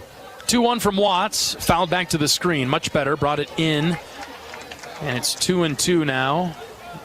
Arnone is that stolen base threat for Northwestern with 5 stolen bases on the season, which is the team high. But now he's been caught once, right? Right. So he's now no longer perfect. 2 balls, 2 strikes. Watts ready from the belt. The pitch popped up left side. Mulfler giving chase. Will still running past the line, and it is fouling out of play. We'll do it again at 2-2. That's another one too. That's a good piece of hitting there, because that should be a strikeout. That ball's, when you swing at that ball low and outside, it's 2 balls off the plate and it's down at your knees. You don't usually make real good contact there, and you got enough to actually get it all the way out of play. Another 2-2 in the dirt, swing and a miss. And Watts collects another strikeout of Bianchina. Good answer back there after falling behind and kind of creating a little bit of trouble for himself. Down 2-1, battled all the way back. Got the strikeout. Anthony did a nice job against this part of the Northwestern order. Here's Griffin Mills, the DH. Watts struck him out in the second. Starts slowing out with a ball. Hawkeyes have some arms stretching in the bullpen. Nobody throwing yet. That was pitch number 60 from Watts. 61 is popped up, right side foul. See if anybody in the stands can make a play. No, it's out of their reach as well, over the grandstand. Yeah, they're more milling around in the outfield is what I'd call that. There you go. Good description, John. 1 ball, 1 strike on Mills.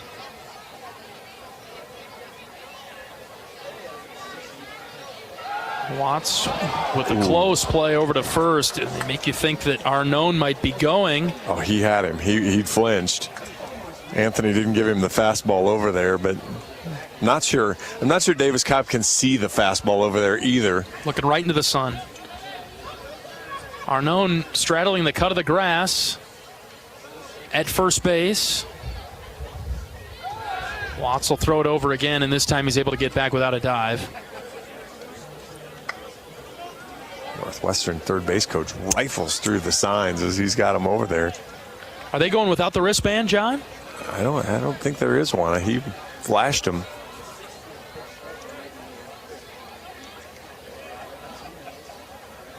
1-1, swing and a miss. That high elevated slider from Watts, a really nice pitch for him. And Anthony's doing a really nice job too. He's holding, so he's throwing over a couple times, and then he's holding the ball, and he's using the pitch clock to his advantage, taking some time, and he'll quick pitch a little bit. Try another move over to first base. Arnone is back in. You get down into that pitch clock. Do you let the runner time you up, or do you go ahead and take the move to first? 1-2, swing and a miss. Back-to-back strikeouts for Watts. Anthony's up to 6. Second baseman. 2 away for Selfon.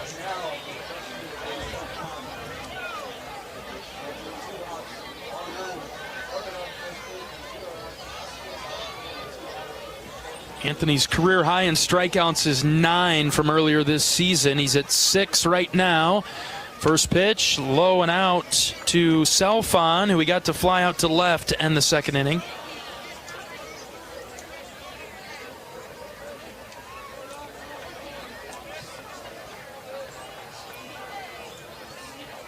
Still that runner at first base with 2 outs. He's extended his lead a bit. Anthony was sensing it. Try to move over there. He might have flinched again over there at first. So he's creeping forward a little bit. 1 ball, no strikes. Here's the pitch. Outside corner, strike 1. And that was the good game within a game there. Anthony went quick that time. Didn't even really give him an opportunity to jockey and bounce around over there, and Anthony was already moving to the plate.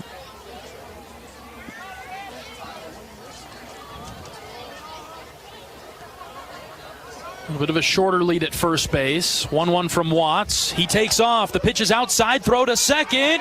Got him again! Cade Moss. Challenge accepted for Captain Cade. He's thrown out Arnone twice at the bag at second. Better not try it a third time. Third time might be a charm, I guess, but I don't know that I'd be willing to try. Northwestern goes down in order, although they bring up another batter to the box, but he'll lead off the 5th when we get there. It's 2-1. Northwestern with the lead. Bottom of the 4th coming up. This is Hawkeye Baseball from Learfield. At Mid-American Energy, our 1.6 million customers depend on our energy 24/7. That's why we work 24/7 to deliver the safe, reliable energy you need. To keep our 99.9% reliability record, we're enhancing our technology, improving resiliency, and investing in critical infrastructure. We're generating power from all available resources to cover any increases in demand. And we're innovating to ensure you always have the energy you need. Mid-American Energy, obsessively, relentlessly at your service.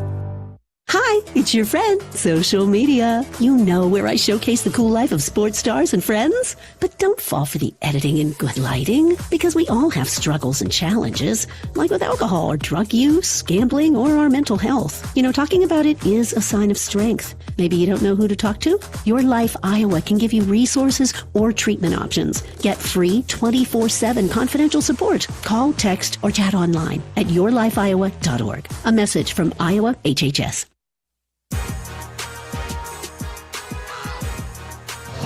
Iowa trails Northwestern 2-1 as we get to the bottom of the 4th. Let's pause 10 seconds for station identification. This is Iowa Hawkeye Baseball.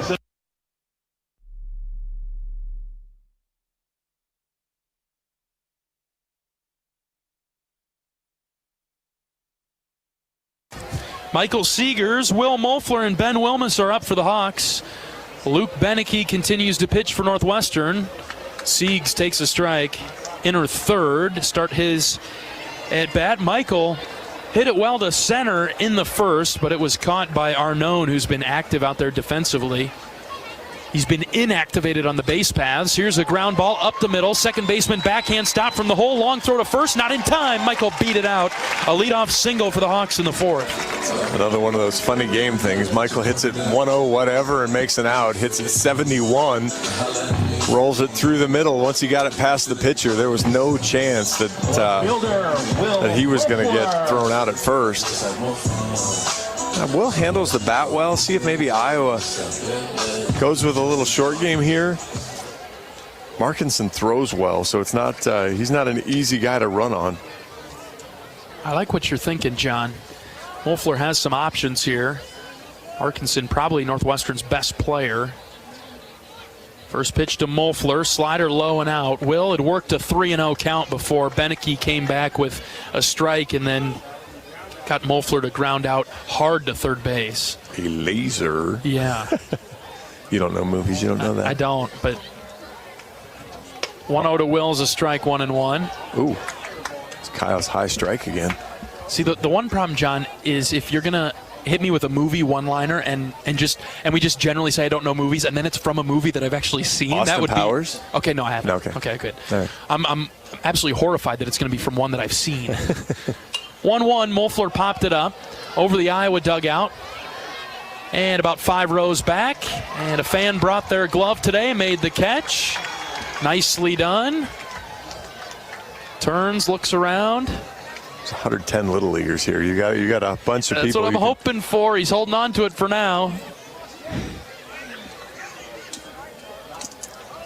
1 ball and 2 strikes on Moeffler. The pitch. High, ball 2, just out of the zone. It's a good take there. As again, trust your training. Know that ball is up.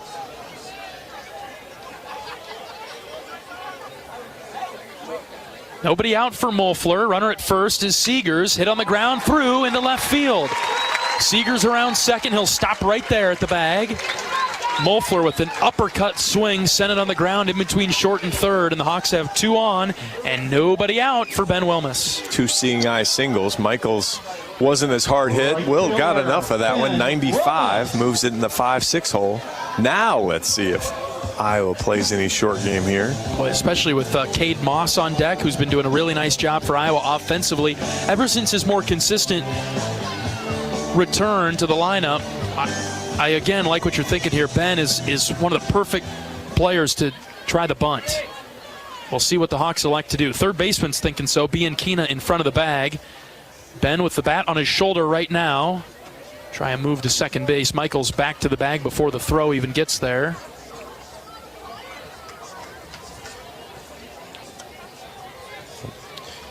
Wilmus flied out to center in the second.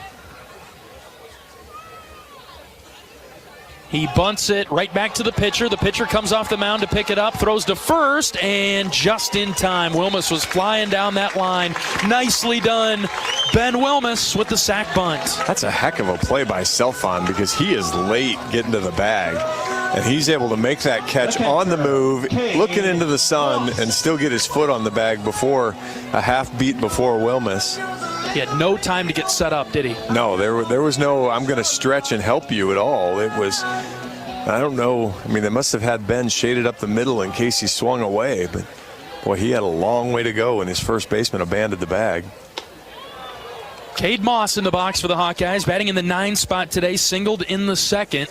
Has 2 in scoring position with just 1 out. Iowa down 2-1 in the 4th. Beneke from the belt. He stays in the stretch. Here's the 1-0. Moss takes low and away. Good discipline. Ball 2.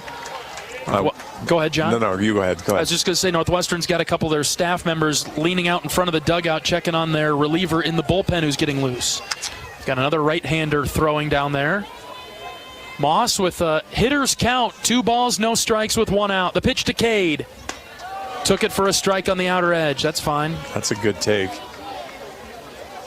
My wife has quit listening to us. She's watching the Indiana Fever game, Caitlin Clark's debut. And of course, she makes her first shot, which is a longish 3, according to my wife. Moss popped up the 2-1. In front of the Iowa dugout, will it clear? The first baseman's there to make the catch. That's Liolis, and Moss pops out.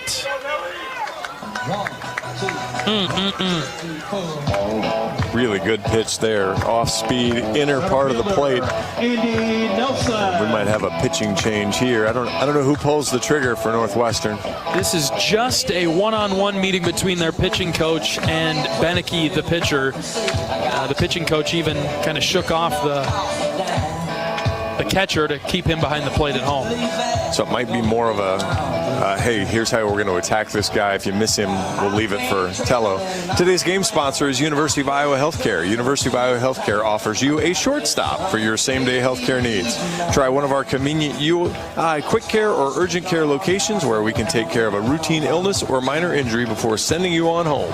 UI Healthcare is proud to sponsor your Iowa Hawkeyes. UIHC, the game sponsor today. You did a nice interview there in the pregame. 2 outs for Andy Nelson. 2 in scoring position. Pitch in on the hands for a ball.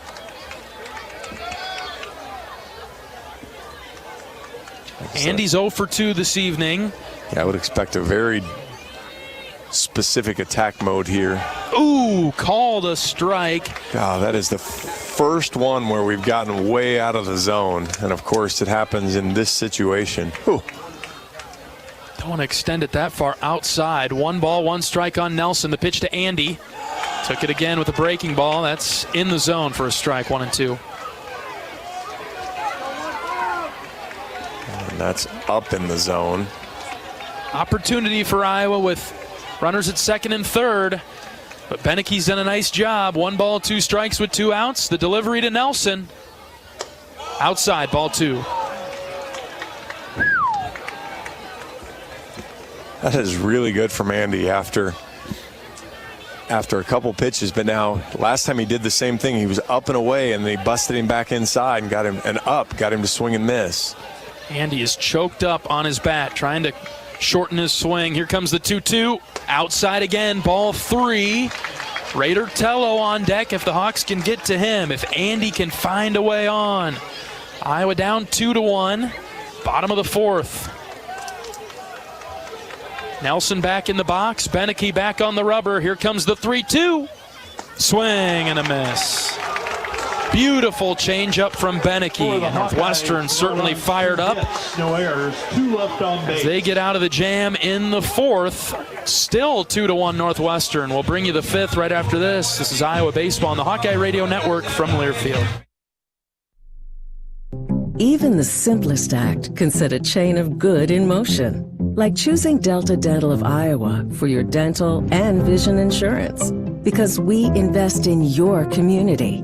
So whether you get your plan at work or purchase it through us, you make a difference for others. Visit sharinghealthysmiles.com and choose Delta Dental for your smile, for your health, and for your community. American Equity salutes today's hero of the game. As a proud sponsor of the ongoing recognition of our military during Hawkeye games this season, please join American Equity in thanking all who have served our country. American Equity is more than just retirement savings and income products. They are committed to providing you best-in-class service and high-quality retirement income that helps deliver the independence to dream and reach your goals. To learn more about American Equity, please visit their website at american-equity.com. Today's game is brought to you in part by Brown Deer Golf Club in Coralville, featuring Bunkers Bar and Grill. Enjoy a great Bunkers menu with burgers, chicken, salads, and wraps, and Gimmy's Pizza and Wings, a new pop-up menu at Bunkers that's all about savory pizzas and mouth-watering wings. To-go orders are welcome, as are you and your family at Brown Deer Golf in Coralville. 8, 9, and 1 coming up for Northwestern as we get to the 5th. Anthony Watts out for another inning of work. Through 4, he's given up 4 hits, 2 earned. He's walked 2, but Anthony's struck out 6. Really nice job ever since a semi-rocky first inning. 2-1 as we get to the 5th. The Wildcats with the lead. Zach Selfon is up first, right-handed hitter. Watts missed low. Selfon was in the box when Arnone was thrown out at second base by Cade. 1-0 pitch from Watts. Inside, ball 2. A lot of really good games around the conference. Penn State takes down Georgetown. They're the out-of-conference team today, 7-2 on the Friday night. It's a good win against Georgetown. Inside again, ball 3. Purdue 4-3 over Indiana, top of the 8th inning. Battle of a couple of the conference leaders. Indiana got one back so far in the top of the 8th. See if they can keep adding. 3-1 now. Michigan State going to extra innings. They're tied at 2. Headed to the 10th. That's a big series. Sorry, John. That's a huge series for those two. For where Iowa fits and Michigan's title hopes. Strike 2, 3-2 from Watts now. Maryland leads Rutgers 4-3, top of the 8th. Ohio State 4-2 over one of the conference leaders in Illinois. Nebraska got a couple in the top of the 7th, and Watts misses on after he battled back and throws ball 4 low and away. Nebraska 8-6 now, still batting in the top of the 7th. Over Minnesota. So you wonder if the Gophers got to Sears or if Nebraska took him out before that. I would bet they got to him because there was no reason to yank him before that. Moss will go out and walk and chit-chat with Anthony Watts after a leadoff walk to the 8-hitter. Now I would expect to see a bunt. The batter will be Livermore, the 9-hitter who's 0 for 1 today. Batting average of 165. Got a couple sacrifice bunts this year. Would make sense in this situation. Runner at first, nobody out for the Wildcats. They lead it 2-1 in the 5th. Livermore shows bunt and bunts it right back to Watts. Anthony might have time here. He'll go to first instead to get the out. He really did. I appreciate the getting the out. You make sure you save the big inning, but boy, he had plenty of time. But you're also depending on your fielders to tell you, and everybody could have been yelling 1-1-1 to make sure you get the out. It's a firm bunt right back to Watts. Top of the order, Preston Knott is up. Watts has walked him twice. Runner at second and 1 out. Anthony checks on Selfon out there. First pitch, swing and a miss. Good start for Anthony. Hasn't thrown very many strikes to Knott this evening. To get ahead is crucial.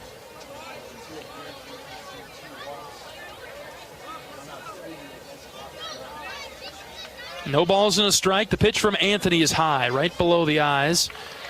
1-1. I don't hate the fastball up there. Just didn't get the chase. Now you got to trust yourself, get back in the zone.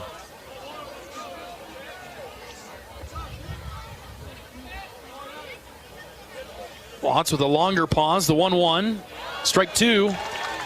Good spot from Anthony. Right in the lower third of the zone. Yeah, dots the knees right there. Now if you can finish him off without contact, that's even better. Watts in the driver's seat, 1 ball, 2 strikes. With 1 out, the pitch from Anthony. Swing and a miss. Foul tip right into the glove. 2 away. Flashed high fastball there, got the chase. Cade Moss, great job hanging with it. Strikeout number 7 for high wattage. That's right. And we'll see if that bears any fruit against Markinson now, who has been on twice with a couple of hits, but those have come after Knott has walked. So finally get Knott out. Maybe we'll see if the Hawks can finally get Markinson out. Somebody else will have to do it. Coach Heller is out of the Iowa dugout and is making his way to the mound. Looks like Coach is going to make a pitching change here in the 5th.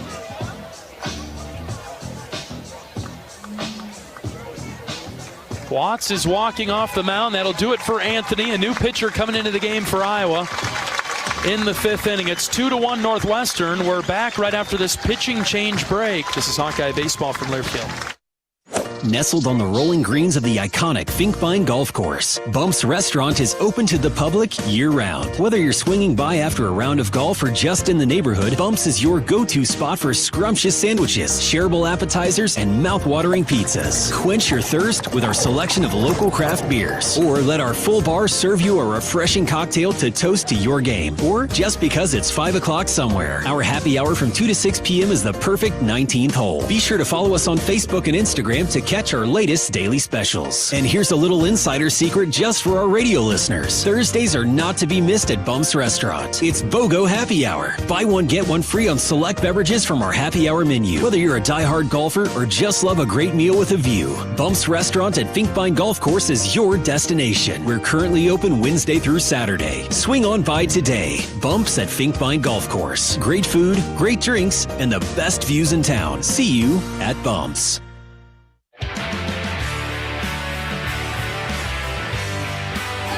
When corn grows fuel, Iowans win. Ethanol is a renewable fuel that's better for our environment, our health, and our wallets. Share your winning moments using hashtag IowansWin, and you could win even more from Iowa corn. The Hawkeyes make a change in the fifth with 2 outs and a runner on second in a game where Northwestern leads it 2-1. Iowa brings in right-handed sophomore from Dubuque. This is Aaron Savory. 4-1 on the season with a 4.50 ERA, 26 innings, 24 hits, 14 runs, just 13 earned, 10 walks, 29 strikeouts. Opponents hitting Sav at around a 240 batting average. Fastball is going to get up there right around 90 plus or minus. He's had pretty good juice, so maybe we'll call it plus 90 today, and then a ton of frisbees after that. And so maybe like the matchup of a little less velo and a little more frisbee here. Get that opportunity right away for Markinson. 2 for 2 today with a double. Also has a run scored. Crucial spot in the middle innings. The Wildcats lead the Hawkeyes 2-1. Runner at second and 2 outs. Savory from the stretch. First pitch, low and out. Hard fastball, missed the zone.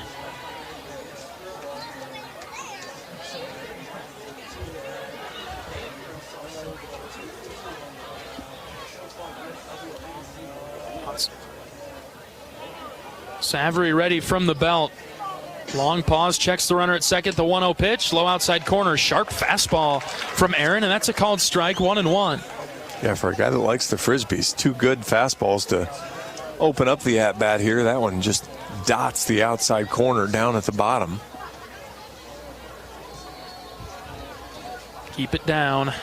1-1, swing and a miss. There's the off speed. And now you've shown you could throw both for a strike. You froze him with the fastball. You made him look silly on the slider. Arkansas has done a good job of hitting balls off the plate, though. 1 ball, 2 strikes with 2 outs. Savory ready. He brings it home. Outside. Snapped too much on that one, 2-2. Yeah, you want to make sure you don't miss over the plate, so he goes ahead and pulls it a little too hard. Extra crank on the old move. Count even at 2 for Markinson. Savory's ready. The pitch. Ground ball right side. Mitchell waits for it. Fields it on a big hop. Throws it over to first base to get Markinson. Nicely done by Aaron Savory. Out of the bullpen. Gets that 3rd out of the inning. A really nice start for Anthony Watts as he started that inning. Got the first couple of outs. We'll go to the bottom of the 5th. Iowa trails 2-1. This is Hawkeye Baseball from Learfield. Nestled on the rolling greens of the iconic Finkbine Golf Course, Bumps Restaurant is open to the public year-round. Whether you're swinging by after a round of golf or just in the neighborhood, Bumps is your go-to spot for scrumptious sandwiches, shareable appetizers, and mouth-watering pizzas. Quench your thirst with our selection of local craft beers. Or let our full bar serve you a refreshing cocktail to toast to your game. Or just because it's 5 o'clock somewhere. Our happy hour from 2 to 6 p.m. is the perfect 19th hole. Be sure to follow us on Facebook and Instagram to catch our latest daily specials. And here's a little insider secret just for our radio listeners. Thursdays are not to be missed at Bumps Restaurant. It's BOGO Happy Hour. Buy one, get one free on select beverages from our happy hour menu. Whether you're a diehard golfer or just love a great meal with a view, Bumps Restaurant at Finkbine Golf Course is your destination. We're currently open Wednesday through Saturday. Swing on by today. Bumps at Finkbine Golf Course. Great food, great drinks, and the best views in town. See you at Bumps.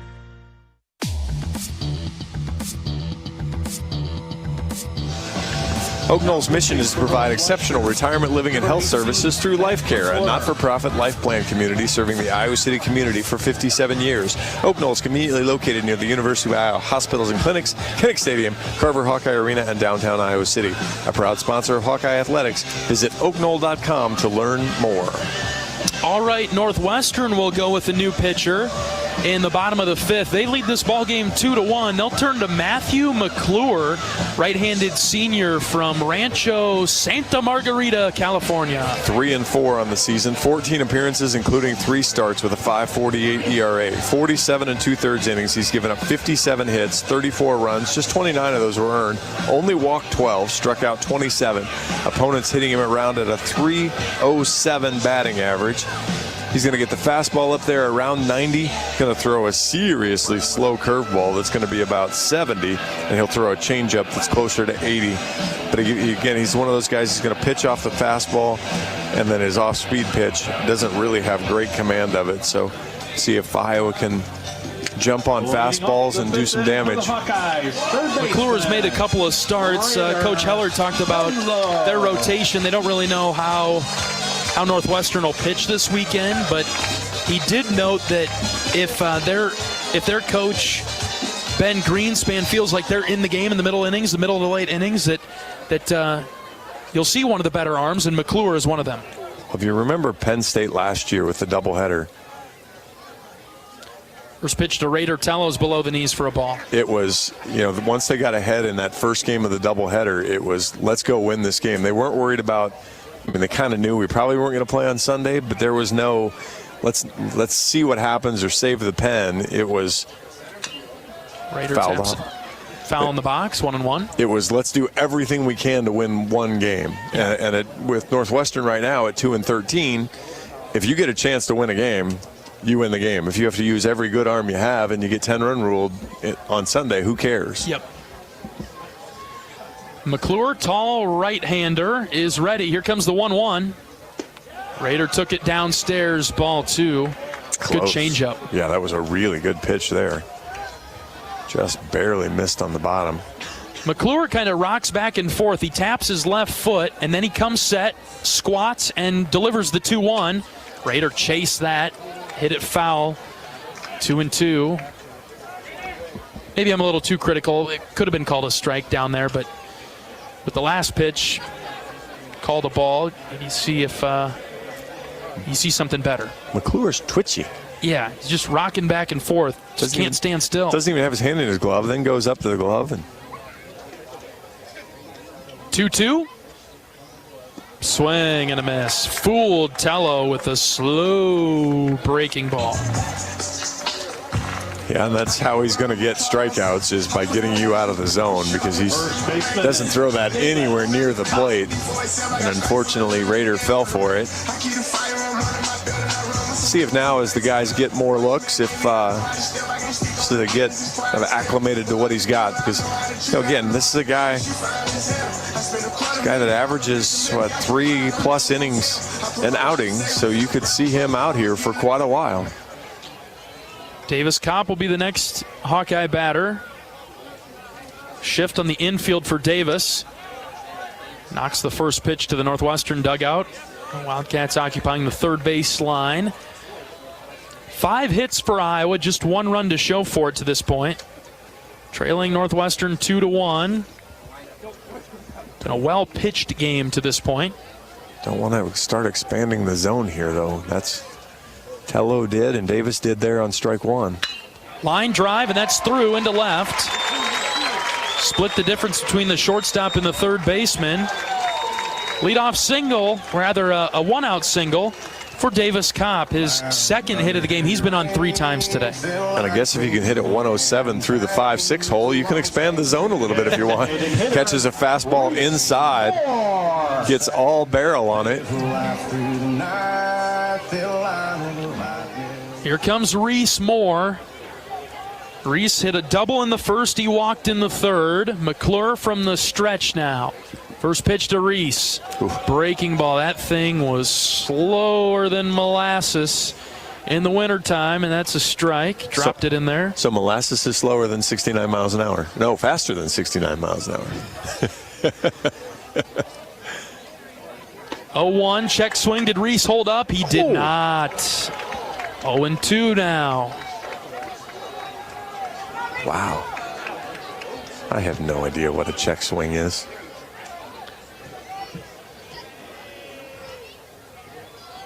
Oh, 2 from McClure. Here it is in the dirt.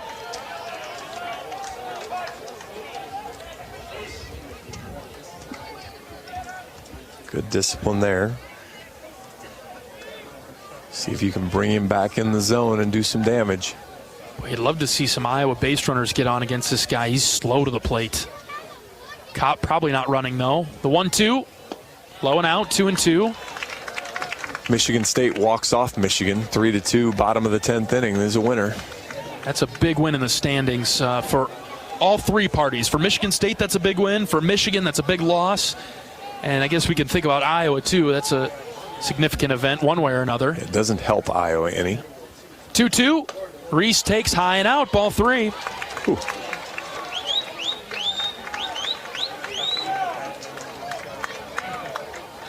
Illinois tied up Ohio State at 4 in the bottom of the 5th. Big pitch here in Iowa City, the 3-2 to Moore. Called third strike.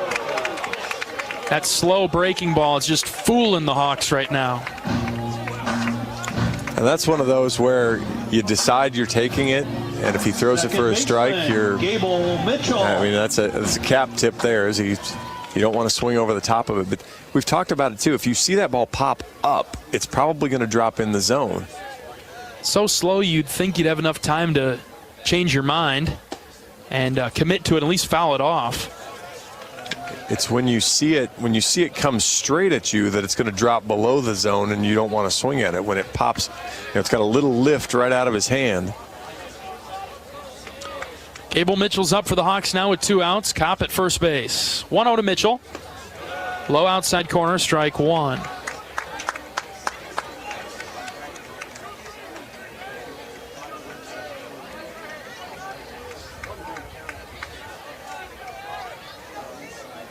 Mitchell batting from the left side. The catcher setting up outside, and McClure missed out there. 2-1. After Wednesday, did you have your money on 2-1 in the bottom of the 5th inning? No, I didn't. I didn't think so. Mitchell trying to get a 2-out rally started. Lines it, foul into left. 2-2. Boy, McClure has hit every single edge since his entry into the game. Yeah, he's been outstanding so far. See if Iowa hitters can rise to the occasion. 2-2 to Gable. Ground ball up the middle. Shortstop gloves it, spins, double clutch, throw to first, out at first base. We're going to get a review on that. Leave your guys on the field. Boy, from up here, looked out to me, but it's going to be close. Thankfully, we have a review here. And Coach Heller was immediately out of the dugout. Umpires are holding their pre-replay meeting. And now they inform everybody in attendance that they are going to challenge, going to review everything we already knew, which is great. We've determined, what is this? They go over there and they have this conversation of, all right, here's what we're going to review, here's the situation. That's the best we've been able to come up with of what that meeting is, right? And you know what? If it takes that conversation to get it right when you go over there and look at it and make sure that you're looking at the right thing, fine with it. Because I think we've both been around, John, at different sports where, you know, whether it's wrestling or volleyball, or you're even looking at a football replay and you're saying, hey, they're not looking at the right thing here. I've been around the volleyball replay, and there's a down referee that I've seen a couple different times in a couple different places, and he's awesome because he walks over there, and to keep his own mind straight, he verbalizes it out. He's like, here's what we're doing, and every once in a while he'll say it wrong, and the replay official will have to catch him and say, no, here's what we're doing. He's like, perfect, great. And so, I mean, it can happen even with people that are actively watching the game. You know, every once in a while you get something a little funky. We'll see if Iowa gets something a little funky, which would be a call overturned for a change. A couple of the umpires are down the right field line, just past the Iowa dugout, tucked away in the corner, and are reviewing the footage to see if Mitchell was safe or out at first base. There are 2 outs, so if the call of him being out stands or is confirmed, that would be the end of the 5th inning tonight. Great crowd at Banks, 1496 in attendance, a season high, just shy of 1,500. I bet we're up over 15 by now, don't you think? I would think so. Fans continue to file in. Yeah, it feels like there's a good number here. Not full pack to the gills, but a good, feels like a good group here. A couple more chances to come see Iowa baseball this weekend. Here come the umpires. They look up towards the box. Gable is safe at first base. And the inning will continue. I think that makes the challenging team in games we've watched 1 for 117. No, 2 for 117.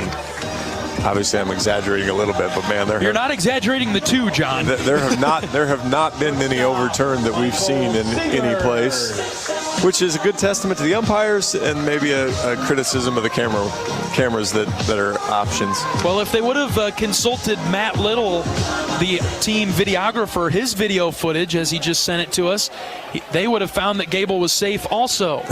New life for Iowa in the 5th. Here's Michael Seegers. Curveball for a strike.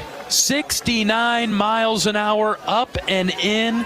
It crossed at the right spot to be called a strike. Michael gets that one again. He's going to tomahawk it down the left field line.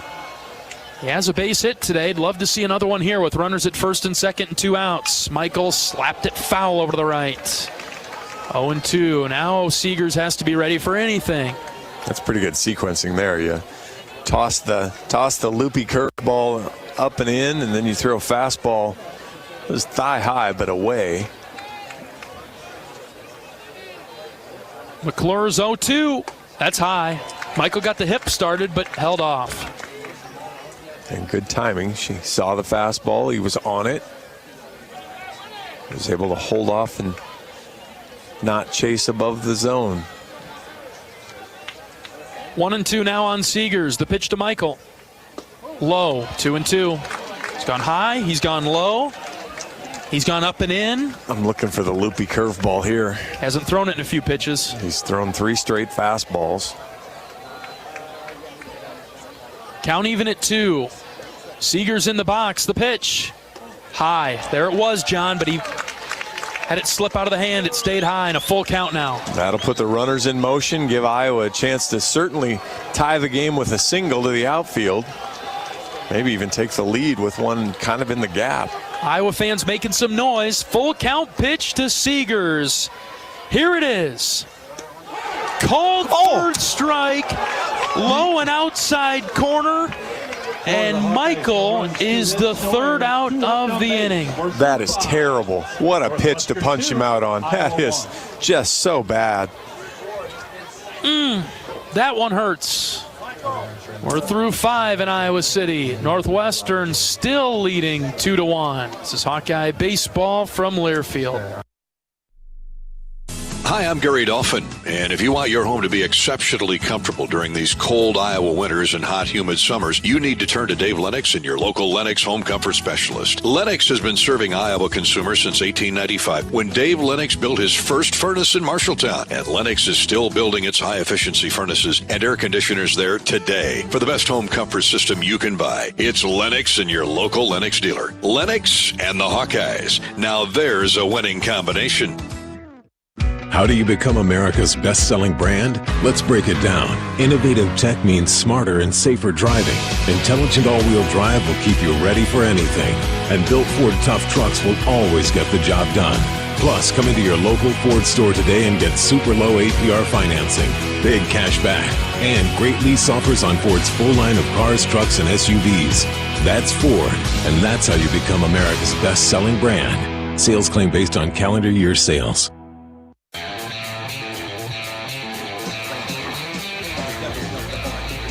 Feel the excitement as NASCAR returns to the Iowa Speedway with Powerball and the Iowa Lottery. Add the double play bonus to your Powerball ticket for your chance to win exclusive NASCAR prizes. See complete rules and details at ialottery.com/VIP. Into the top of the 6th inning in Iowa City. Hawkeyes trailing Northwestern 2-1. 3, 4, 5. Freeman, Lyolis, and Arnone are due up for the Wildcats. Savory pitching for the Hawkeyes. There's strike one on the outside corner. Anthony Watts got the start for Iowa today. 4 2/3, 4 hits, 2 earned. He struck out 7. 0-1 is a fastball. That's a called strike, outer edge, 0-2. Maryland finished off Rutgers 4-3. So less than ideal for the Hawks, but not terrible. Fastball away. Ball 1. Purdue trying to put Indiana away in the bottom of the 8th inning. Up 6-3 now with the bases loaded. Just 1 out. 1-2's in the dirt, 2-2. Purdue has won 10 straight Big Ten games. I believe ties a conference record. After losing their first 2 series to 2-2, lined into right. That's a base hit. Leadoff single for Freeman. Yeah, hung the breaking ball there. And boy, that's a guy that hasn't been able to hit his way out of a paper sack right now, and you hang the breaking ball up there. First baseman, Trent. But yeah, after losing their first 2 series, come in and haven't even lost a game. Forget a series, haven't lost a game since then in conference. Tied for first with Illinois. Nobody, except for maybe some Purdue players and some Illinois players, would have thought that they'd be the top 2 teams in the Big Ten at this point of the year. Here's Trent Lyolis. He swings and drives the first pitch that he sees out to left. Mulfler's able to catch it for the first out. That sends Freeman scurrying back to first base. Ohio State retook the lead in the top of the 6th inning. They lead Iowa's opponent next week 5-4 over Illinois.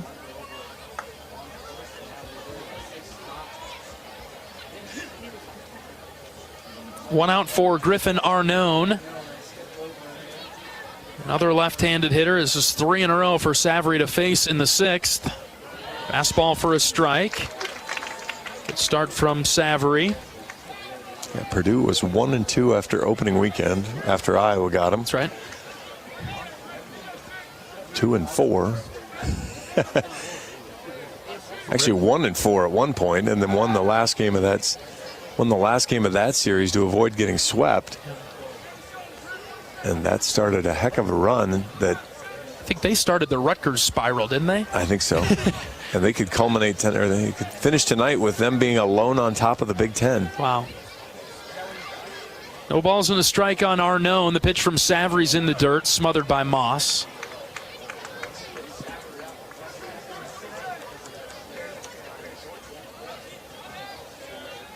Not saying it was impossible, just didn't see that coming. Yeah, not at all. Long pause. Savory comes set. Here's the 1-1. Ground ball off of Savory's glove. Right to Gable Mitchell. He flips it to second for 1. Over to first. Double play. How about that? The old 1-4-6-3 double play. You don't see that one in your scorebook every day. That'll bring some juice into the Iowa dugout. We're back for the bottom of the 6th. Right after this, it's 2-1 Wildcats. This is Hawkeye Baseball from Learfield. Brown Deer Golf Club offers a pure golf experience. Manicured bent grass fairways with tees and greens carved into gracefully rolling landscape. Challenging, yet extremely playable. Improve your game with PGA instruction and our full-service pro shop.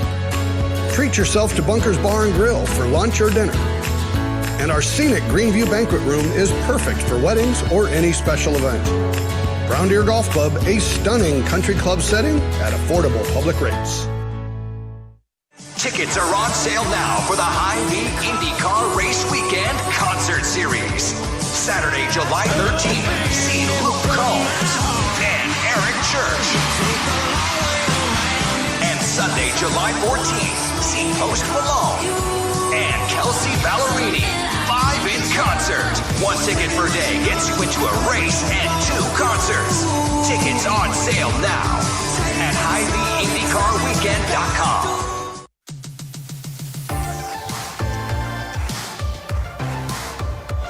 For a taste of unique flavors you'll love, stop by Molly's Cupcakes in downtown Iowa City for homemade cupcakes, cookies, cakes, bars, and coffee drinks. Molly's Cupcakes is a proud supporter of the Iowa Hawkeyes. And just in case you were wondering if Caitlin Clark's game would translate to the WNBA, 14 points, a rebound, and an assist. Yes, I get it. It's an exhibition game and all that stuff, but team leader in scoring with 14 so far and doing it very efficiently on 4 of 6 from three-point range and 2 of 3 from the line. Good start. In front of a sold-out exhibition game, which I'm sure that hasn't happened a whole ton before now. I would say probably due to Caitlin Clark. All right, here we go. Will Muffler coming up to lead off Iowa's 6th inning.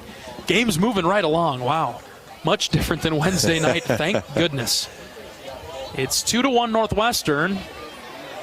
All 3 runs were scored in the first inning. Bunch of zeros on the scoreboard since then. First pitch from McClure to Muffler, hits on the ground left side. Backhand stop by the shortstop. Throw on the run is in time to get Will. A great play there.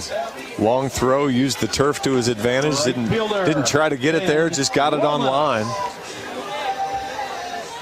Don't mind Will first pitch swinging at a fastball in the middle there. Just didn't hit it solidly, so almost hit it into a great spot. See if Ben can adjust here and get the inning started.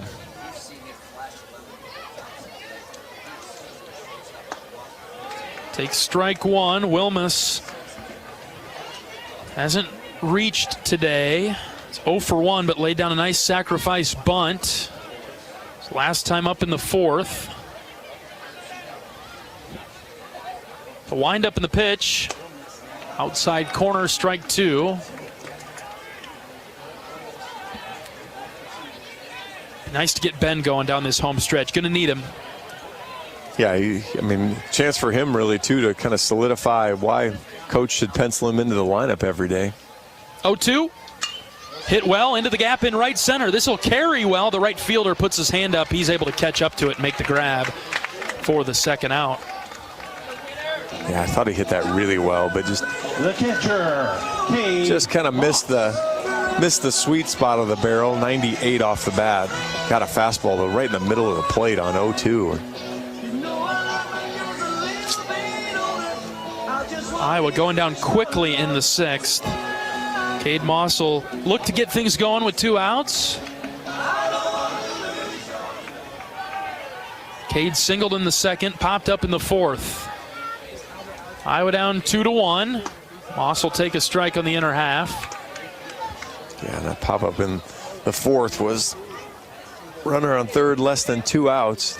Last time Iowa really had maybe even a little rally. Yeah. Strike 2 on the slow curveball.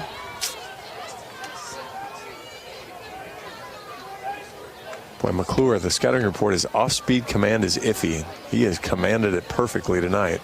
0-2. Moss broke his bat. A swinging bunt back to the pitcher for the 3rd out. The bat snapped in half. The umpire picks up the barrel with his right hand and the handle with his left and gives it to an Iowa player coming out of the dugout. Haven't seen that. Oh, my goodness. I got a new space on my bingo card. 3 up, 3 down for Iowa in the 6th. You got to be kidding me. 2-1 Northwestern. We'll bring you the 7th right after this. This is Hawkeye Baseball from Learfield. Heard about this new type of television experience from Epson? It's called the Epic Vision Ultra Laser Projection TV. It combines a new type of laser projection technology along with a unique Epson Silverflex screen to produce an epic 120-inch 4K Pro UHD picture that's up to 4 times bigger than a traditional 60-inch TV. There's no better way to watch live sports, and watching Iowa basketball play live on this big bright TV is simply awesome. If you're a sports fanatic like me, you need to check this new Epson TV out for yourself. Visit Epson.com/TV to learn more. Get a great offer on the stylish HR-V or the Honda Civic, which car and driver called fun to drive. Honda, the brand named Kelley Blue Book's KBB.com Best Value Brand for 2023. For a limited time, well-qualified buyers can get a 3.9% APR on a 2024 Honda Civic or HR-V. So see your Central Midwest Honda dealer today. Honda gets the Midwest. See dealer for financing details. Exclude Civic SI and Type R car and driver January 2023 based on 2023 brand image awards from Kelley Blue Book. Visit KBB.com for more information.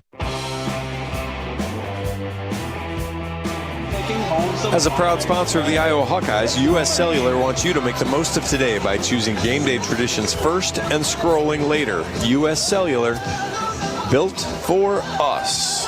Built better than Cade's bat, apparently. Wow. Cade's bat will be retired for the season. Well, I wonder if they'll tape it up. Yeah. Duct tape. See if that can be repaired. I'm afraid maybe not. Oh, no, there's no. That one's a done deal. Maybe that bat, for whatever reason, getting out of the rotation will spark the Iowa offense today. 7 hits for the Hawks, but just 1 run. You look at Northwestern, 5 hits, 2 runs for them. They lead the Hawks by 1 in the 7th. Bottom portion of the order coming up for the Wildcats against Aaron Savary. Bianchina to lead it off. He's 0 for 2 with a couple of strikeouts. Savary from the windup. 1-0 pitch. Hit in the air, left side. Mulfler gives it a look, then slows down and watches it go foul and out of play. Ooh. Iowa softball had a chance in the top of the 10th inning to score a run. Runner first and third, just 1 out, but a strikeout and a line out. And they'll go to the bottom of the 10th. Over there in Champaign. If they want to play in the Big Ten tournament that they're hosting, I think they need them all. And so tonight will set the tone. 1-2 from Savary. Swing and a miss. Bianchina's down on strikes for the 3rd time tonight. Hat trick. And Savary can get the second one of those with Griffin Mills coming up. He's also 0 for 2 with 2 strikeouts. Griffin Mills. Let's do it then. Can't get to strike 3 without getting strike 1 and 2 first. Savary looking to get off to a good start against Mills. Swing and a miss. Look at that thing. Just take a sharp turn about 3/4 of the way to the plate. 20-inch of frisbee there. Kids want a t-shirt. Got some Little League teams in town. Called strike. Low inside corner. Stressing the low part. Ooh. We'll take it. We deserve it. 0-2 from Savary. Called 3rd strike. Goes with a fastball. Right down the pipe. 2 down. Yeah, he was sitting on frisbee and didn't get it. He blinked and that ball was by him. Back-to-back strikeouts for Savary. Zach Selfon comes up. Aaron's first pitch is swung on and missed. Iowa pitchers carving up this Northwestern team right now. Need the Hawkeye bats to get going when we get there. Love what we're seeing from Sav, too. Just jumping back up there, firing strikes. Just off the plate on that one, 1-1. Selfon, good discipline there. Probably didn't swing at it because he just knew he wasn't going to hit it. I think you're right. I think it started right down the middle. 1-1. Ground ball to Seegers at short. Michael waits for it. He fields it, throws it to first base. It's a 1-2-3 inning for Savary and the Hawkeyes. Time to stretch things out in Iowa City. Northwestern leads it 2-1. We're back in just a moment. Brought to you by Blue Bunny. Hey, Hawk fans, it's time for the Blue Bunny 7th inning stretch. You know what to do. Get up, stretch those legs, and go enjoy the best 7th inning stretch tradition of all, Blue Bunny ice cream. Blue Bunny's a proud sponsor of the Hawkeyes and the 7th inning stretch. This is Hawkeye Baseball from Learfield. Our mission at Oak Knoll is to provide exceptional retirement living and health services through life care. I'm Steve Rowe, CEO. We are a not-for-profit life plan community and have served the Iowa City area for 57 years. Oaknall is located near University of Iowa hospitals and clinics, Kinnick Stadium, Carver Hawkeye Arena, Hancher Auditorium, and downtown Iowa City. Visit our website at oaknall.com to learn more. We're a proud sponsor of Hawkeye Athletics. Go Hawks! The big game. Family. Friends. We know you count on Alliant Energy to deliver the safe, reliable energy you need, whether you're watching the game, cooking your famous burgers, or leaving a light on for loved ones.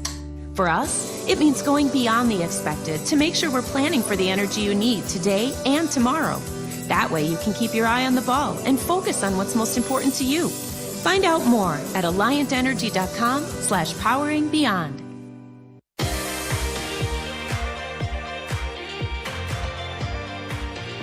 Today's game is brought to you by Bud Light, proud sponsor of Hawkeye Athletics. Easy to drink, easy to enjoy. Bottom of the 7th.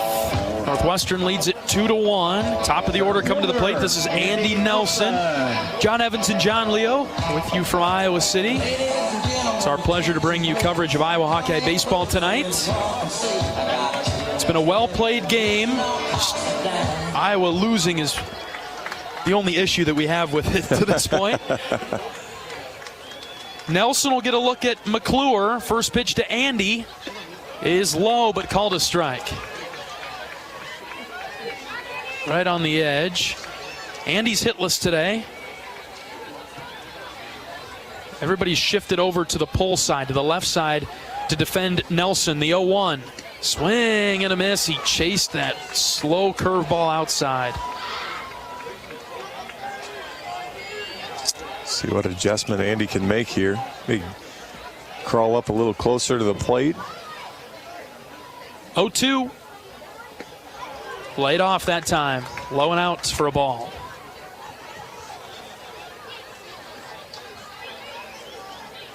Not very often that you see Andy unable to reach base. Could be his last at bat of the game the way this is going. Here comes the 1-2. Popped it up. Shallow center, our known sprinting forward. He's past the Tiger Hawk. He'll call off the second baseman late and make the catch. One out. Yeah, both Andy and Rader carrying long on-base streaks, and neither have been able to set the table at the top of the order for the Hawks.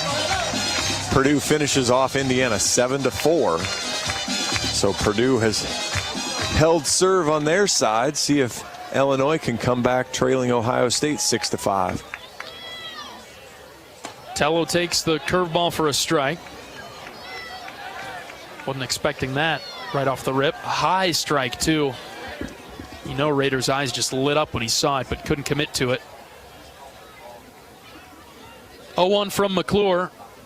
Outside corner, strike 2. This guy's filling it up, my goodness. Hawkeyes have had no answers today. They've had some base runners, but just one run across. We're already in the 7th, moving right along. Here comes the 0-2 to Rader. Inside and low.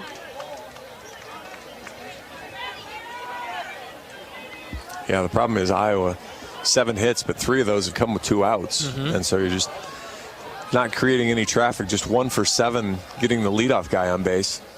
Only drawn 1 walk today. 1-2 to Tello. Outside, 2-2. Hawkeyes were hit by a pitch as well, so limited free bases from Northwestern. And one of the ones they gave with the error is the one that led to the run. Right. That was a 3-up, 3-down inning minus the error. 2 balls and 2 strikes. McClure rocking on the rubber. Here's the pitch. Outside, ball 3. He's tried to really get Rader to chase, and he can't do it. Davis Kopp is on deck. He's been hot for the Hawks. Be nice to have somebody else on base in front of him. Full count pitch to Tello from McClure is on its way home. Swing and a miss. Chased it low and out. Fastball. But that was a great pitch. Dotted the outside part of the plate. First baseman, Davis Kopp. It's probably a 60-40 strike call based on the strike that Michael Seegers took and got called. Raiders got to swing at that. It's a strike, and it's, I mean, not even with quote unquote today's zone. It's probably a strike. Raiders got to swing. McClure was just better. Iowa down by 1. Haven't generated much in a couple of innings now. Here's Davis Kopp with 2 outs. Swings at the first pitch and grounded it foul over to the left. He tried to wait as long as he could for that slow curveball and still hit it foul. For the millionth time this season, Iowa softball gets walked off. Illinois beats them 2-1 in 10. Man, oh man, that's tough. They've just had they've had some bad luck too with finishing up games and just not being able to close them out. 0-1 to Kopp. Low strike. Davis took it. 0-2. That's a good changeup there. Different pitch. Hasn't shown that one much. He's shown the big curveball and the fastball. 0-2. In the dirt. 1-2. Boy, I tell you, for Northwestern in their 7.3 ERA, these pitchers look pretty good. They've done a nice job today. Only used 2 so far. Feel like they can really win this game. They're up 2-1 in the 7th. Kopp hits this high and deep to right. Won't be deep enough. Freeman's over near the line, and he caught it. 3 up, 3 down. By the top of the order for the Hawkeyes. We'll go to the 8th, trailing 2-1. Back in a moment. This is Iowa Baseball on the Hawkeye Radio Network from Learfield. Our mission at Oak Knoll is to provide exceptional retirement living and health services through life care. I'm Steve Rowe, CEO. We are a not-for-profit life plan community and have served the Iowa City area for 57 years. Oak Knoll is located near University of Iowa hospitals and clinics, Kinnick Stadium, Carver Hawkeye Arena, Hancher Auditorium, and downtown Iowa City. Visit our website at oakknoll.com to learn more. We're a proud sponsor of Hawkeye Athletics. Go Hawks! Even the simplest act can set a chain of good in motion, like choosing Delta Dental of Iowa for your dental and vision insurance. Because we invest in your community. So whether you get your plan at work or purchase it through us, you make a difference for others. Visit sharinghealthysmiles.com and choose Delta Dental for your smile, for your health, and for your community.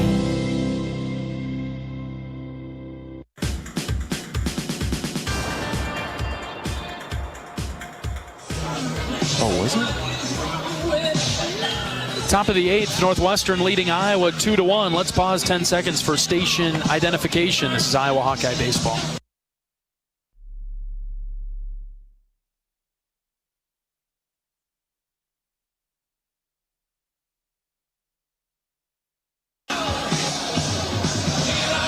All right, it'll be 9-1-2 for the Wildcats. They lead it 2-1 in the 8th. Northwestern scored 2 in the first. Iowa answered with their 1 run in the bottom of the inning. For Northwestern, shortstop. And we've had nothing doing since. Not a thing. Not what I anticipated. Not at all. Savory continues to pitch for Iowa, and he fires a strike to Livermore, the shortstop. And that's why Raider Tello had to swing at that ball. Yeah, a little bit of an expanded zone there. Out of the windup, Aaron's ready. Here's the pitch. Line foul over to the left side. 0-2. You look at the ERAs of these teams. Northwestern's last in the Big Ten with a 7.3 team ERA. Iowa's is 6.3. So a 2-1 game in the 8th is not something to be expected, I suppose.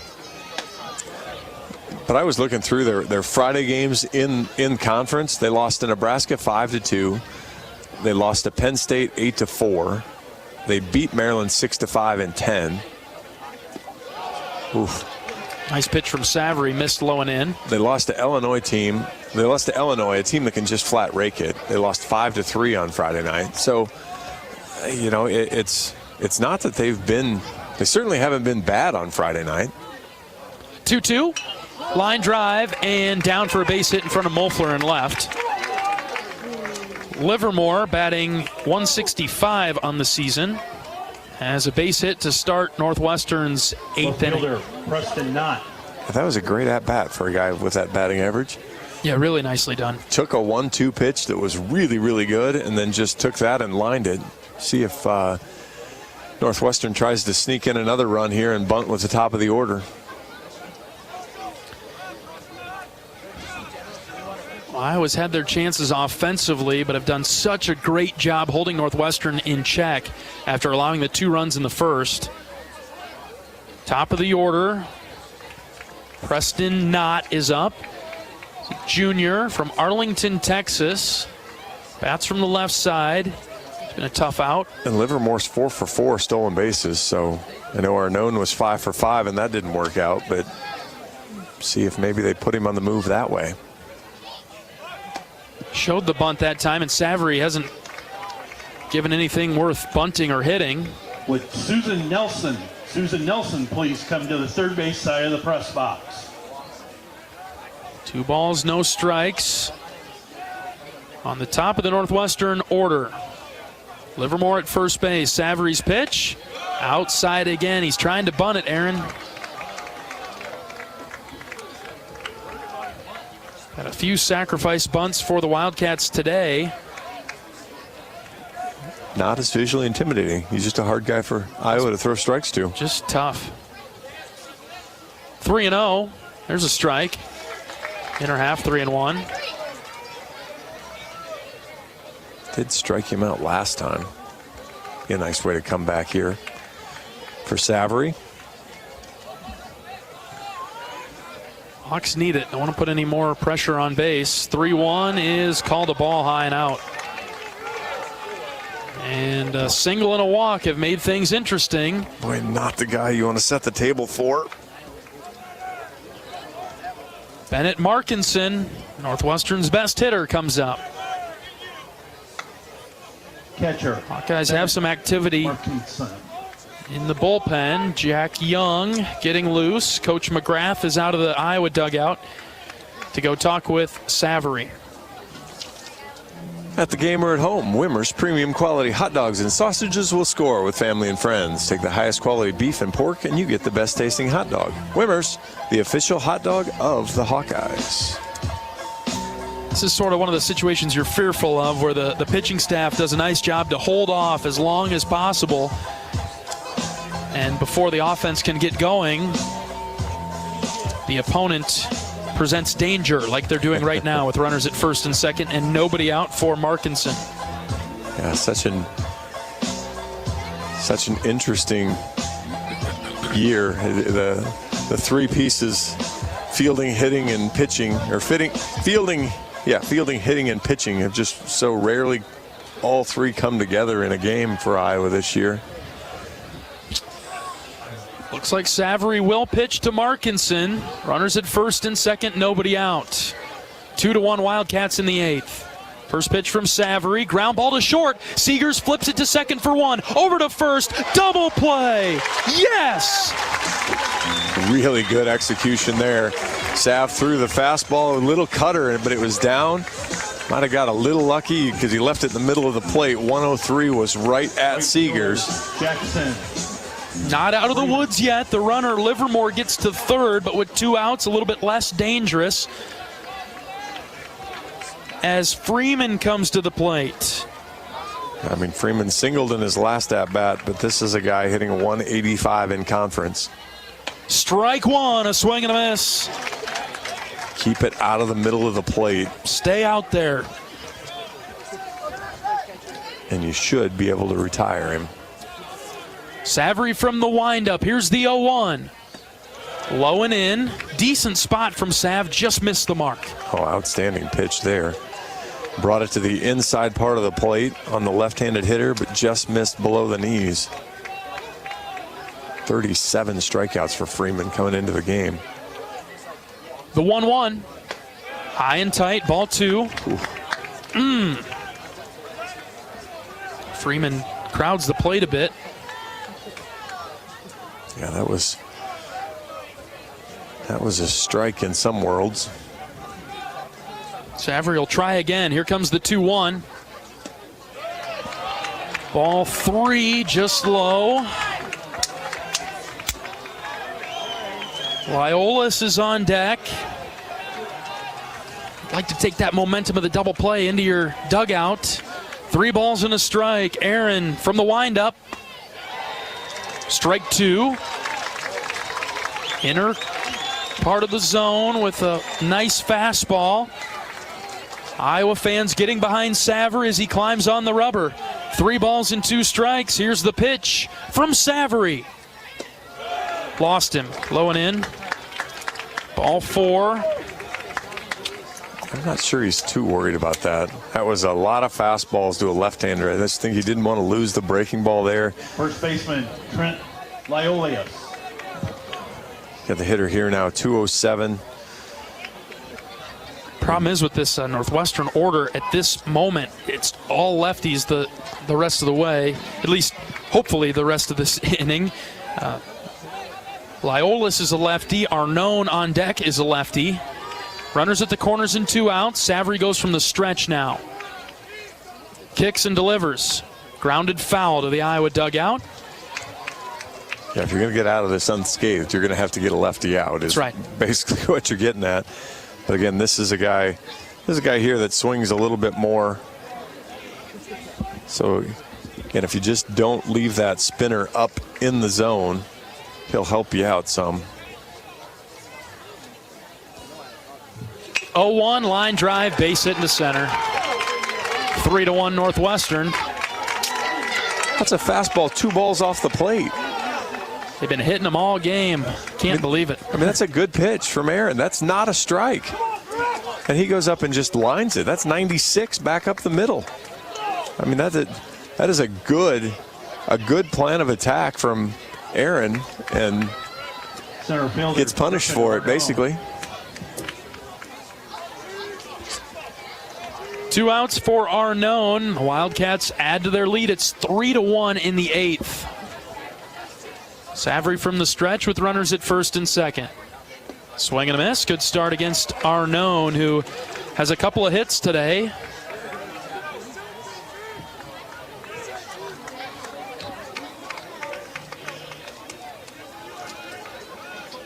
Also grounded into the double play. He's been interesting on the base paths as well. Ripped that back to the screen, 0-2. He's been caught stealing twice. Yeah, so he's accounted for 4 outs today and has 2 hits. That's impressive. It's hard to do. Iowa has Reese Moore, Gable Mitchell, and Michael Seegers due up in the bottom of the 8th. Trailing 3-1 right now. Savary in a good spot here, though. 0-2 with 2 outs. The pause and the pitch. Way out.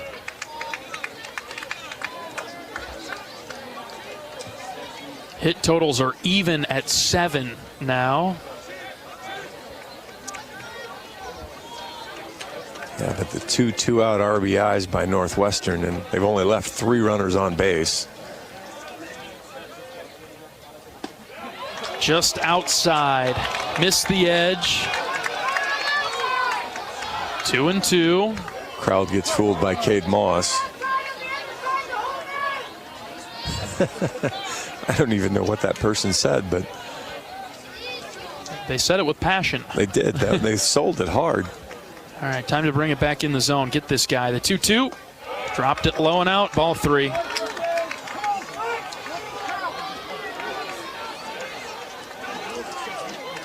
Yeah, Iowa 0 for 5 with runners in scoring position. Northwestern 2 for 8. So difference. 3-2. Savary is ready. Here is the pitch. Called third strike. High outside corner.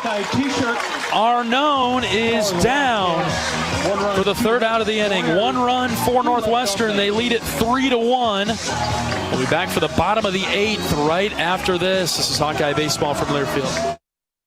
Nestled on the rolling greens of the iconic Finkbine Golf Course, Bumps Restaurant is open to the public year-round. Whether you're swinging by after a round of golf or just in the neighborhood, Bumps is your go-to spot for scrumptious sandwiches, shareable appetizers, and mouth-watering pizzas. Quench your thirst with our selection of local craft beers, or let our full bar serve you a refreshing cocktail to toast to your game, or just because it's 5 o'clock somewhere. Our happy hour from 2 to 6 p.m. is the perfect 19th hole. Be sure to follow us on Facebook and Instagram to catch our latest daily specials. And here's a little insider secret just for our radio listeners. Thursdays are not to be missed at Bumps Restaurant. It's BOGO Happy Hour. Buy one, get one free on select beverages from our happy hour menu. Whether you're a diehard golfer or just love a great meal with a view, Bumps Restaurant at Finkbine Golf Course is your destination. We're currently open Wednesday through Saturday. Swing on by today. Bumps at Finkbine Golf Course. Great food, great drinks, and the best views in town. See you at Bumps.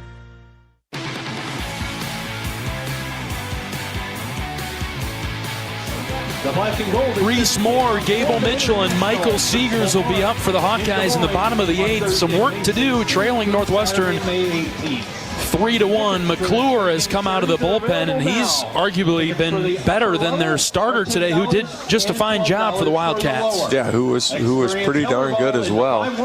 3 innings, 2 hits. He struck out 4.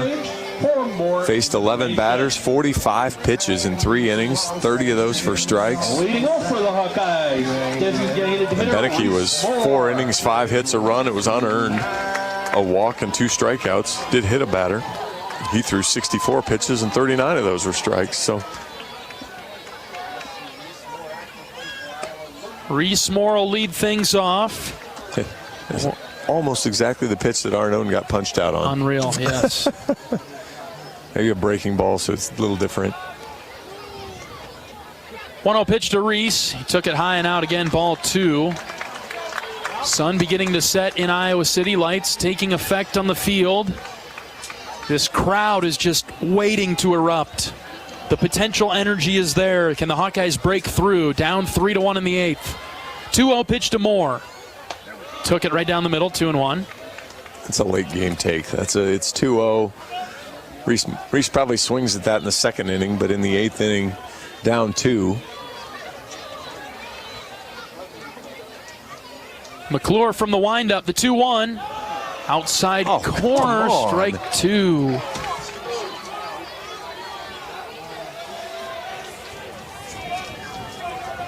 And those are coin flips. He hasn't called. It's one thing if he's called that all game long, but it's like maybe sometimes. 2-2. Moore popped it up on the infield. Liolas, the first baseman, has it for out number 1. And worse is kind of when he's called him. He's called him in the big spots. And he did it, to be fair, he did it to the Northwestern guy in the last inning too. The pitch was not a strike, and he punches him out on strike 3 to get to do the whole big punch. Yeah. Gable Mitchell get a look. Strike 1, backdoor breaking ball.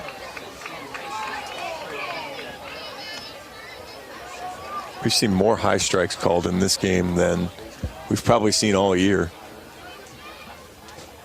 0-1 to Mitchell. Took it low and out. That's a ball. Nebraska did finish off Minnesota 10-7. Purdue 7-4 over Indiana. Ohio State 7-5, headed to the 9th over Illinois. Interesting. 1-1 to Gable. Took it in for a ball. 2-1. Boy, you just think about for the Hawks right now. You get a bloop and a blast and you're tied, but it feels so far away the way that things have been going. 2-1 to Gable. Ground ball up the middle. Second baseman's there. He stumbles, steps, and throws over to first. Safe. And he's out. They had Mitchell shifted nicely. The middle of the infield was pinched like they were preparing for a double play type of sequence, but it works out nicely for Northwestern. 2 outs for Michael Seegers. Northwestern 5 for 8 getting their leadoff guy on base. 2 of those innings they've scored.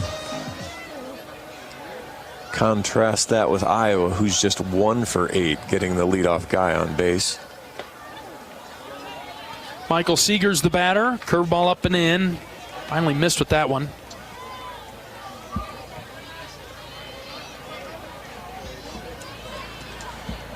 Michael's been on once today. 1-0 pitch to Siegs. Took it for a strike.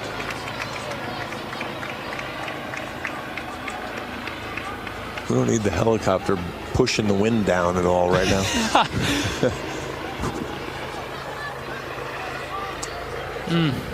Big gap in left center for Seegers, right over the shortstop's head. Michael lifts it in the air down the right field line into the Iowa bullpen. Foul.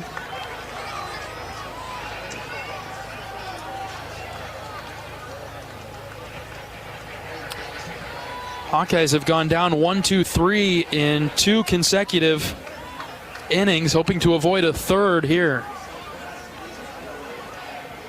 1-2 to Siegs. Here it is. Lined foul. Good defensive swing from Michael to stay alive.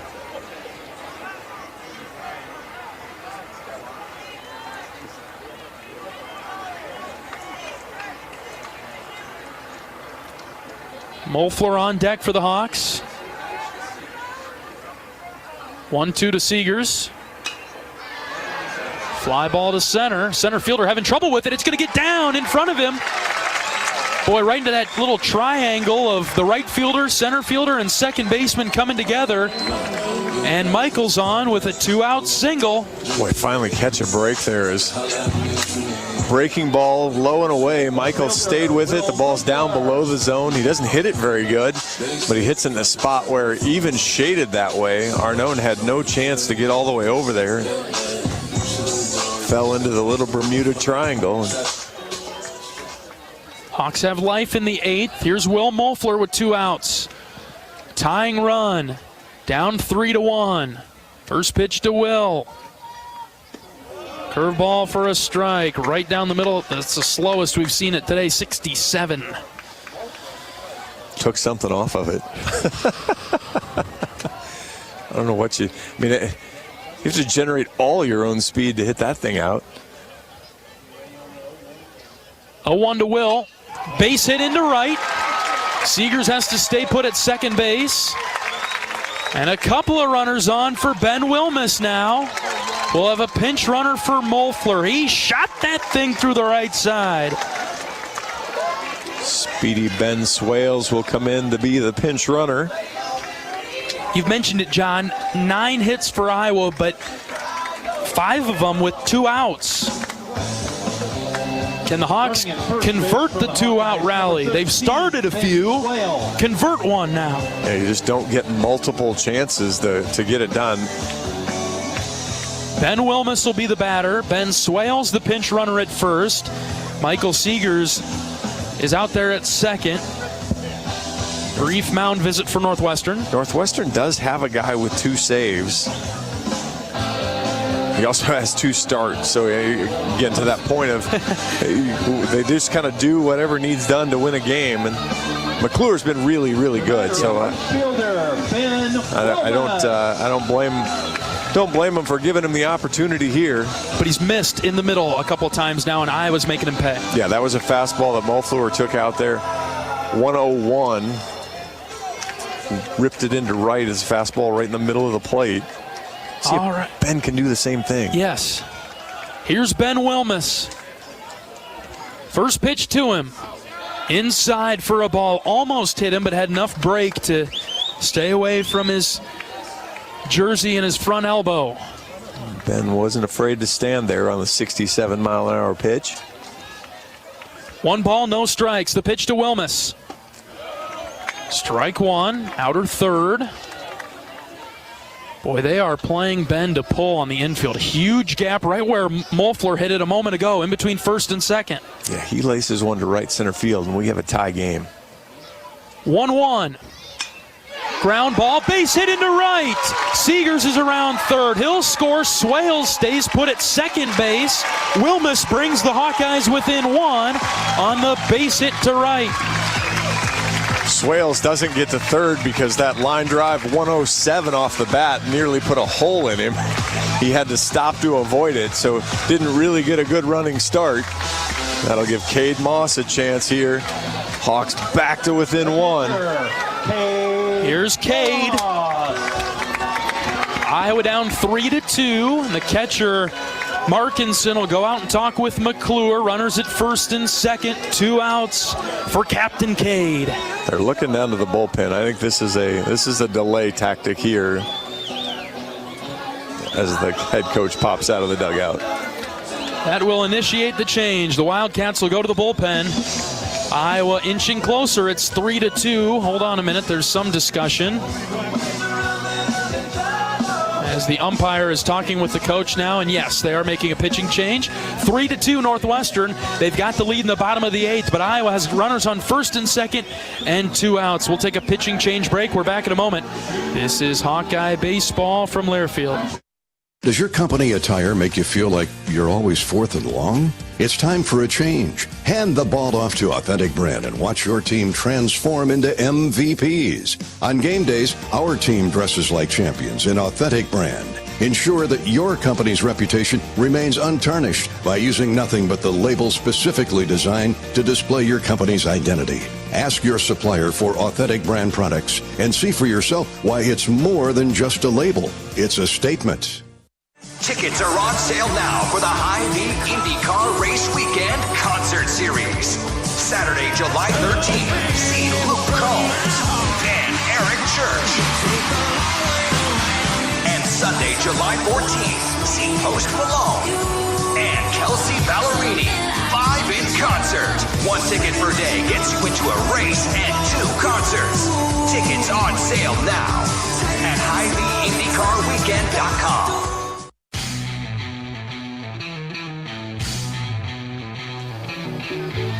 New pitcher into the game for Northwestern is Garrett Shearer. He's a right-handed first year. Got to call him first years according to Northwestern's notes. Can't call him freshman. Got to call him first years. Garrett Shearer, right-hander from O'Fallon, Illinois. 16 appearances with 2 starts. I was just telling you, I've never seen a team use 3 guys above the line on Friday night. 16 appearances, 2 starts. He also has 2 saves. He is an action guy. 16 appearances, 2 and 9, 2 saves. So 13 of his 16 things. He's been in the finishing decision of that. 6.95 ERA, 45 and a third innings, 55 hits, 40 runs, 35 are earned, 24 walks, 44 strikeouts. Opponents hitting .301 against him.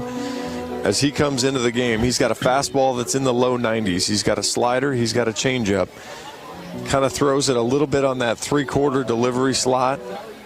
But he's another one of those guys. I'm not even going to say it because every time I say it, the command for him is perfect.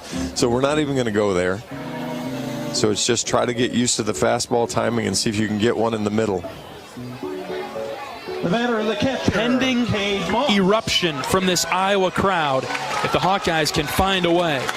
Here comes Cade Moss. Runners at first and second. Down 3-2 in the bottom of the 8th. Cade came up in a big spot in the 4th, couldn't get it done. Chance to redeem himself right now. Shearer, the right-hander, from the stretch, deals to Moss, outside and low. Boy, he really whips that thing in there, doesn't he? Herky-jerky motion. Almost looked like he caught his cleats on that one and threw it over his front leg. Tying run at second base. That's Swales. The 1-0. Outside to the backstop. Swales to third. Wilmus to second. All right. And now the go-ahead run is 180 feet away. Red light, John? These haven't been close. Oh, 100% red light here. 100%. With your 9-hitter, even Cade. Fans on their feet. 2 balls, no strikes to Moss with 2 outs. The pitch. Outside corner, called a strike. 2-1. That's fine. That's a ball. That ball is outside. Don't swing at it. Yeah, exactly. Right now, you might have to later. 2-1 pitch. Ground ball, foul at third. 2-2. Swales at third base. Wilmus at second. 2 outs. Iowa down 3-2 in the 8th. Shearer on the rubber. Moss in the box. Here's the pitch to Cade. Line drive, base hit into center. Swales scores. Here comes Wilmus. Yes, Captain Cade Moss has done it for the Hawks. Iowa with the lead, 4-3. Welcome back, Cade Moss. Yes. 63-mile-an-hour looper. You had to pause. You had to wait. You had to talk slow. 2-run single. Hawks lead 4-3. Center fielder, Andy Nelson. And it's the bottom of the order for the Hawkeyes that get the job done. 4-3 Hawks in the 8th. Top of the order, here's Andy Nelson. First pitch, strike one. Jack Young warming up in the bullpen. My guess is Jack will come in to now try to slam the door shut for the Hawkeye win. All this with 2 outs, John. 0-1 to Nelson. Swing and a miss. A 2-run single for Cade Moss has given Iowa the lead in the 8th. Yeah, this is a good timeout by Coach Sutherland here to bring Andy over. Andy hasn't looked like himself in there. He swung kind of wildly at a couple pitches, and just get his head right here. Get him out of the box. Get him talking to him, because he's a guy that could get lightning in the bat here and still cause problems for Northwestern, even behind 0-2. StatCast hasn't scored the last guy, Iowa. All 4 runs have scored with 2 outs.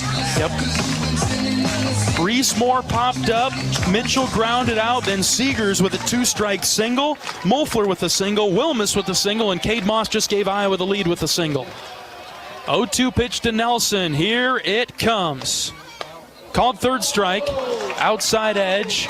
That'll do it, but Iowa scores 3 to take the lead. 4-3 Hawks. We're back for the 9th right after this. The Hawkeyes will try to slam the door on the Wildcats. We're back in a moment. This is Hawkeye Baseball from Learfield. American Equity salutes today's hero of the game. As a proud sponsor of the ongoing recognition of our military during Hawkeye games this season, please join American Equity in thanking all who have served our country. American Equity is more than just retirement savings and income products. They are committed to providing you best-in-class service and high-quality retirement income that helps deliver the independence to dream and reach your goals. To learn more about American Equity, please visit their website at american-equity.com. Are aches, pains, or injuries keeping you on the sidelines?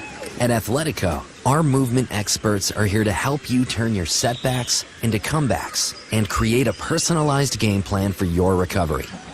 With no prescription or referral needed, Athletico Physical Therapy is where your comeback story begins.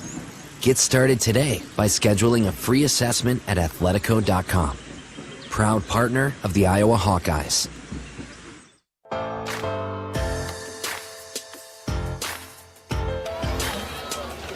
Top of the 9th inning in Iowa City. The Hawkeyes have the lead. It's 4-3. Jack Young, the right-handed senior from LeClaire, will come in and try to close the door on the Cats. 2-0 with 2 saves, 23 appearances on the year. He's got a 3.27 ERA, 22 innings, 20 hits, 12 runs, only 8 earned, just 6 walks, 32 strikeouts. Opponents hitting .230 against Jack. Fastball is going to get up there right around 90, give or take, and then throws just a whole bunch of different looking and different shaped frisbees after that. Slam the door, Jack. Bring it, Jack. Vince Bianchina, Griffin Mills, and Zach Selfon are due up. And this is the right part of the order that you want to attack if you're Jack Young and the Hawkeyes. Mow through them. Bianchina's 0 for 3 with 3 strikeouts. So is Mills. Sombrero. I'm really surprised that they must not have any other hitters to consider. The team hits .243. Noted. I mean, we also paid for that with a team on Wednesday that only hit .256, and so they're still college hitters. They're still getting a scholarship to go to a pretty nice school. So they must be able to do something correct. So Jack Young enters to some Phil Collins. We're through the drum solo of In the Air tonight, and we're ready to pitch, ready to roll for the 9th. Iowa leads 4-3. You seem like you're having a lot more fun than you were 15 minutes ago. Aren't we all, John? Bianchina, left-handed hitter. With Jack Young on the rubber. First pitch, outside for a ball. Iowa 7 for 15 with 2 outs. So that time they actually strung a series of them together. Yes. Able to convert, just like we talked about, John. You know that was the message being driven home in the dugout. There's a ball low, 2-0, just below the knees on Bianchina. Young steps off the backside of the mound, takes a deep breath, and then reapproaches the rubber. 2 balls, no strikes. Young's delivery. There it is, strike 1.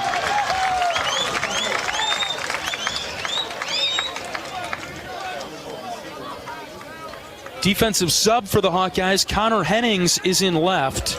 He replaces Will Moeffler, who set the table nicely for the Hawks in the 8th. 2-1 is another strike. Low inside corner, 2-2. Friendly zone there, a little bit down at the bottom, but gets the call.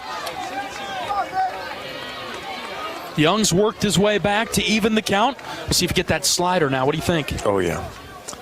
Young's ready. The pitch. Swing and a miss. Down he goes. Frisbee right in the inside, down low. Swung right over top of it. Golden sombrero for Bianchina. 0 for 4 with 4 strikeouts. Let's buy a matching sombrero. You bet. Buy one, get one free with Griffin Mills coming up. 0 for 3 with 3 strikeouts. Pitch hitter. Got to change. No matching sombrero. Lorenzo Rios. Northwestern, number 34. Left-handed hitter.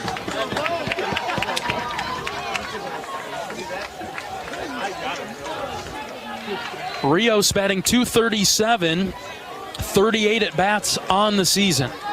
9 hits, 6 doubles. There you go. That's kind of dangerous. Swing and a miss. Jack threw it right by him.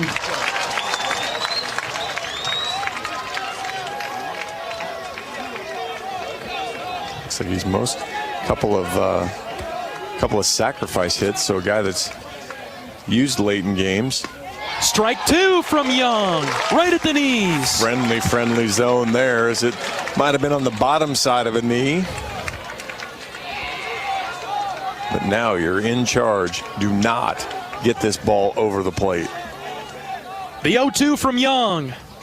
In the dirt, good pitch. Ball 1. All right, now a little bit more believable. He threw that over the plate, just buried it. Now get it more elevated. But same basic idea. 1 ball, 2 strikes. Jack has the sign. Here's the pitch. Called third strike. Got him on the inside corner. Dots it. That ball is knee high on the black on the inside part of the plate, and we'll have another pinch hitter as Jack Young will try to close the game out. 2 outs for the Wildcats. Here's Drewby Pinkston from Smyrna, Georgia, another left-handed hitter. 0-59 on the season. 17 at-bats, just 1 hit. It was a double. All right. I might pull in a little if I'm Tello, just in case. Iowa leading 4-3 in the 9th. Young's first pitch in the strike zone. Pinkston is a super patient guy, so you're going to have to fill the zone up. So I suppose you bring him in hoping that maybe Jack can't find the zone and he walks him. No balls and a strike. The pitch from Jack. Swing and a miss. Nothing in 2. And the Iowa fans rise to their feet.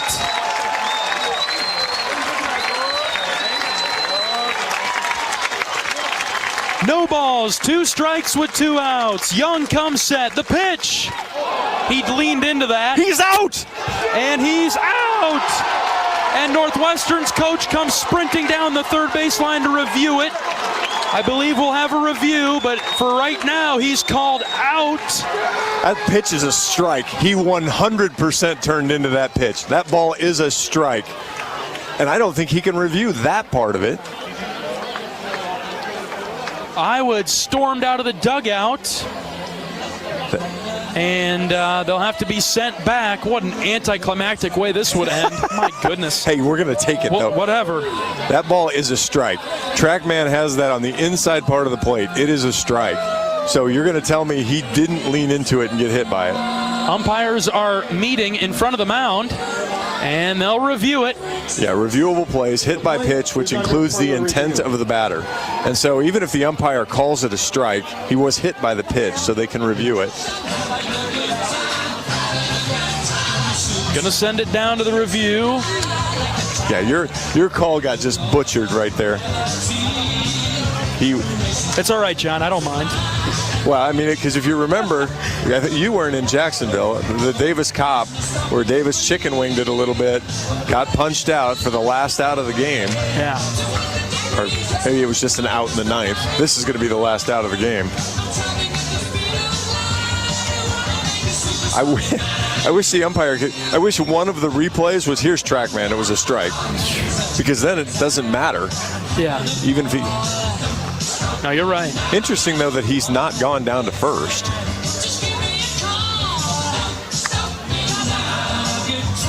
Everybody on their feet at Banks. This should be a quick review. The Hawkeyes are on the rail. They're past the rail. They're ready to storm the field again with a victory. Well, we have a great view of. I mean, we are sitting in the perfect spot for that. He just full chicken winged out to it. This place will erupt. Yeah.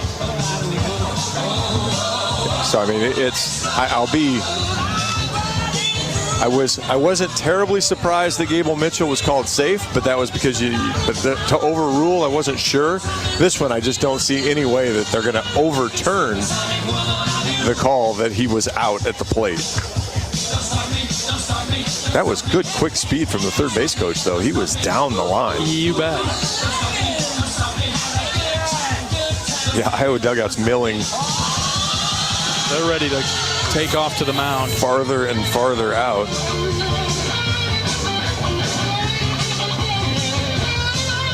Still taking a look at it down the right field line. Can't wait to see those umpires come away from that box down there and did I mention have a call for us. Ohio State did close out Illinois? Wow. So that one's Purdue is your Big Ten leader at Friday night with a couple weekends to go. Jack Young throws a warm-up pitch to the backstop. Perfect.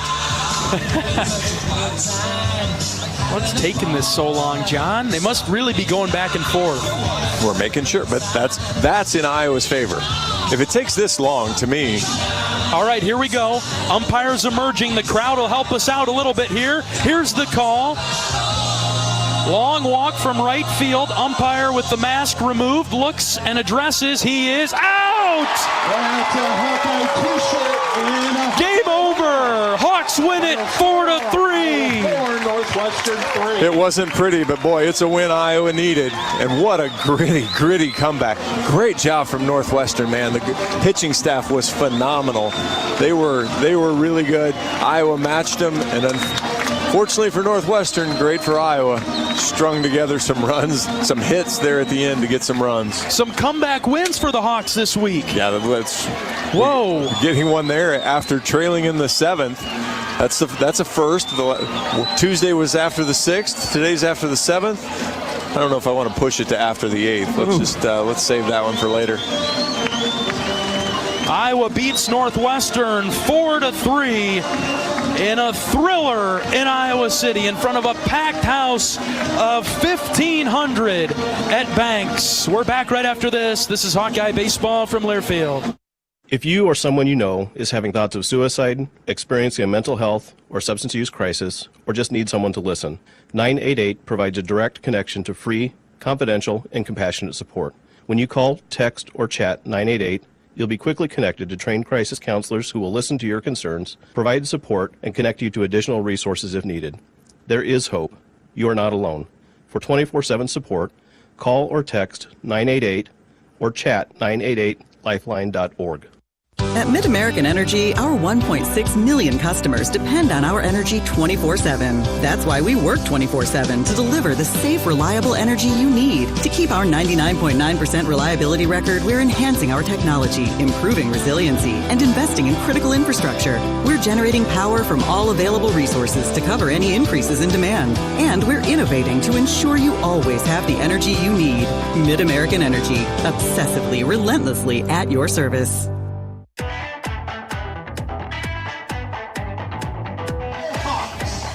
Iowa takes down Northwestern in the series opener 4-3. Aaron Savory credited with the win. His 5th of the season. Jack Young, his 3rd save. Matt McClure, finally the Hawks got to him. He gets the loss, even though the reliever from the bullpen came in and couldn't stop the bleeding there for Northwestern in the late inning comeback win for the Hawks. Well, yeah, they were McClure's base runners, but he had a pretty good outing, just not good enough as the Iowa bats came on strong there in the end. But again, credit a pieced together pitching staff. Anthony Watts wasn't, isn't your traditional Friday night starter. 4 2/3, 4 hits, 2 runs.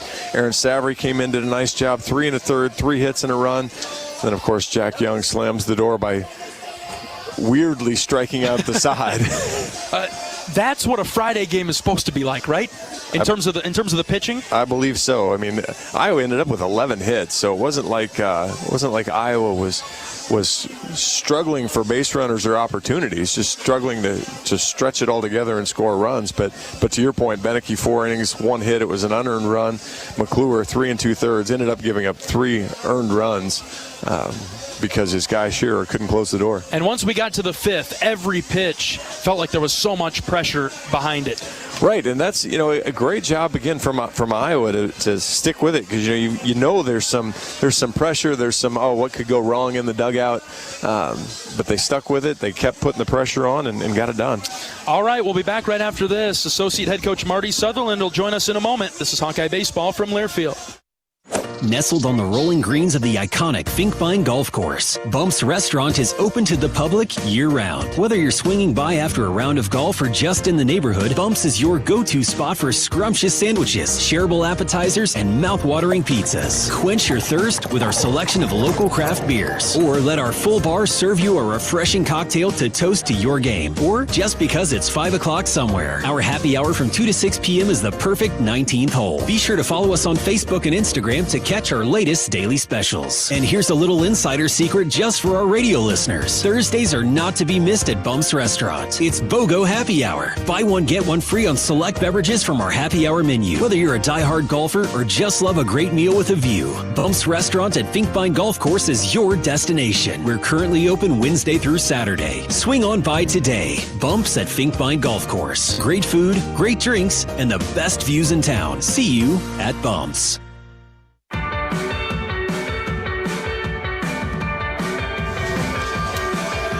Iowa takes down Northwestern in dramatic fashion this evening, 4-3 over the Wildcats. We're joined by Associate Head Coach Marty Sutherland. Coach, congratulations on the win. Let's hear your thoughts. Well, I mean, given Anthony makes his first start in a Big Ten series, I thought he did a really nice job. Gets us into the 5th inning. That's about all you can ask. Holds them down. They score the 2 in the first. Certainly, you don't want to lead off the game with the walk and that type of thing. But then, after that, he kind of got bled to death in a couple balls that weren't hit very hard. Just found holes, and then offensively, we had a ton of balls hard early, right at people, and obviously you've seen a ton of games that you start pressing after that, and I thought that was a little bit what we did. Certainly McClure came in, did a really nice job, was in the zone with 3 pitches and really just didn't make a lot of mistakes until 2 strikes, and we missed some pitches that we need to do a better job on, but overall he did a really nice job, and thought Aaron came in and held down the fort. Obviously the walks there in the 8th, you want to try to avoid giving them the chance to extend that lead. But then nobody on, 2 outs, 4 hits in a row. And we talked in the 8th inning. I just told the guys, hey, man, there's been a lot of magic at this field. Maybe not as much this year as we hope, but there's magic here, and we just need to believe in ourselves. And certainly Michael getting a 2-strike hit, and then 2 big hits out of Wilmer and Muff, and then we get in a situation 1st and 2nd. They bring in the guy that certainly is a good arm out of the pen, and he gets we get a wild pitch. They didn't give us much, but that was one thing that ended up 2 free bases, gets the 2nd and 3rd, and then what can you say about Cade Moss, man? Just feels so good for him, and if you could just put him in every guy that you ever had, ever coached, you'd be pretty happy, coach. And the way the season started out for him to be kind of coming back and kind of being himself here down the stretch says a lot about the type of kid he is. Yeah, just an incredible image of passion that we saw from him when he got to first base after bringing home that go-ahead and if right you there. think about it, he didn't execute the last time. We had a runner on third, less than 2 outs, and he hits a pop up to the catcher. You were looking back to that inning and thinking, man, was that our undoing? We didn't do a good job, in that particular inning of executing, and but he just keeps believing in himself and goes there with a 2-strike big hit on the slider. So just really happy for him, and overall just for the group. It's. You look at this record and everybody thinks that this team is a bad team, and they're just not. They don't give you stuff. They didn't tonight. I think they only had 4 or 5 free bases. They make it difficult. They walked us one time. We lose 4 out of 5 3-2s, because they executed some pitches. So it's a dogfight, man. It doesn't matter who you're playing in the league. They know you. They have a lot of information on you. So just really happy anytime you can get a win on Friday. And Coach, on that Friday, saw the majority of Northwestern's best pitchers in that Friday game. Yeah, they use guys that they use a lot. I mean, they have another 3 or 4 guys. I mean, I don't know what they're TBA in us, but I don't think they're doing that to trick us. I think it's just they handle the game with what they think they're going to need, and then whoever's left over, they're going to start tomorrow. So I'm not 100% sure. They kind of have a softer lefty. That's what my gut tells me they'll do. But who knows? We'll just kind of deal with whatever we get, and hopefully we have a better overall offensive performance. We end up with 11 hits, but we don't get any extra. I think Reese ended up having an extra base hit. That may have been the only one. So we just want to do a better job there. We certainly went down too easy a little bit in the middle innings, but certainly had a lot of really good at-bats there early and didn't have a lot to show for it. Awesome win, Coach. So great to see. Yeah, and a great crowd. It's a big day with the golf outing, and we had a great turnout, and appreciate all the people that came out to that. Appreciate Joyce Rossi, who really puts all that together and does all the work with K4, and certainly Coach Heller and Nick, and it went off great. We had a great day. We had a great crowd. So hopefully we can get another couple good crowds the next 2 days, and we take care of some business. All right, thanks for your time tonight, Coach. Thank you. Associate Head Coach Marty Sutherland on our post-game show from Banks. We're back with highlights right after this. This is Hawkeye Baseball from Learfield. Hi, I'm Gary Dolphin, and if you want your home to be exceptionally comfortable during these cold Iowa winters and hot, humid summers, you need to turn to Dave Lennox and your local Lennox home comfort specialist. Lennox has been serving Iowa consumers since 1895, when Dave Lennox built his first furnace in Marshalltown, and Lennox is still building its high-efficiency furnaces and air conditioners there today. For the best home comfort system you can buy, it's Lennox and your local Lennox dealer. Lennox and the Hawkeyes. Now there's a winning combination. If you guessed that was the sound of a bag of Pioneer brand A-Series soybeans, you guessed right. Well, kinda. It was really the sound of an innovative team that spent decades perfecting a seed with exclusive genetics and the ultimate agronomic advantage. The sort of breeders who don't rest until they've achieved outstanding performance. Pioneer brand A-Series soybeans. #1 for a reason. Visit pioneer.com/genetics.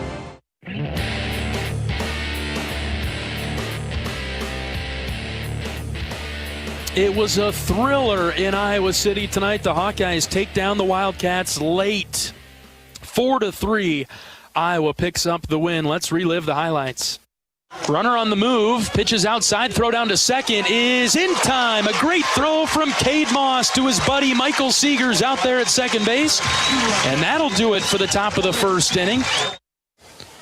1-0 to Moore. This is hit well into the gap in right center, carrying the right fielder back. It's over his head. It'll one hop off the top of the wall. They're waving Kopp around third. Davis loses his helmet. He slides in, safe at the plate, and he's fired up with a big fist pump. And the Hawks are on the board, courtesy of the RBI double from Reese Moore. 1-1 from Watts. He takes off. The pitch is outside. Throw to second. Got him again. Cade Moss. Challenge accepted for Captain Cade. He's thrown out Arnone twice at the bag at second. Better not try it a third time.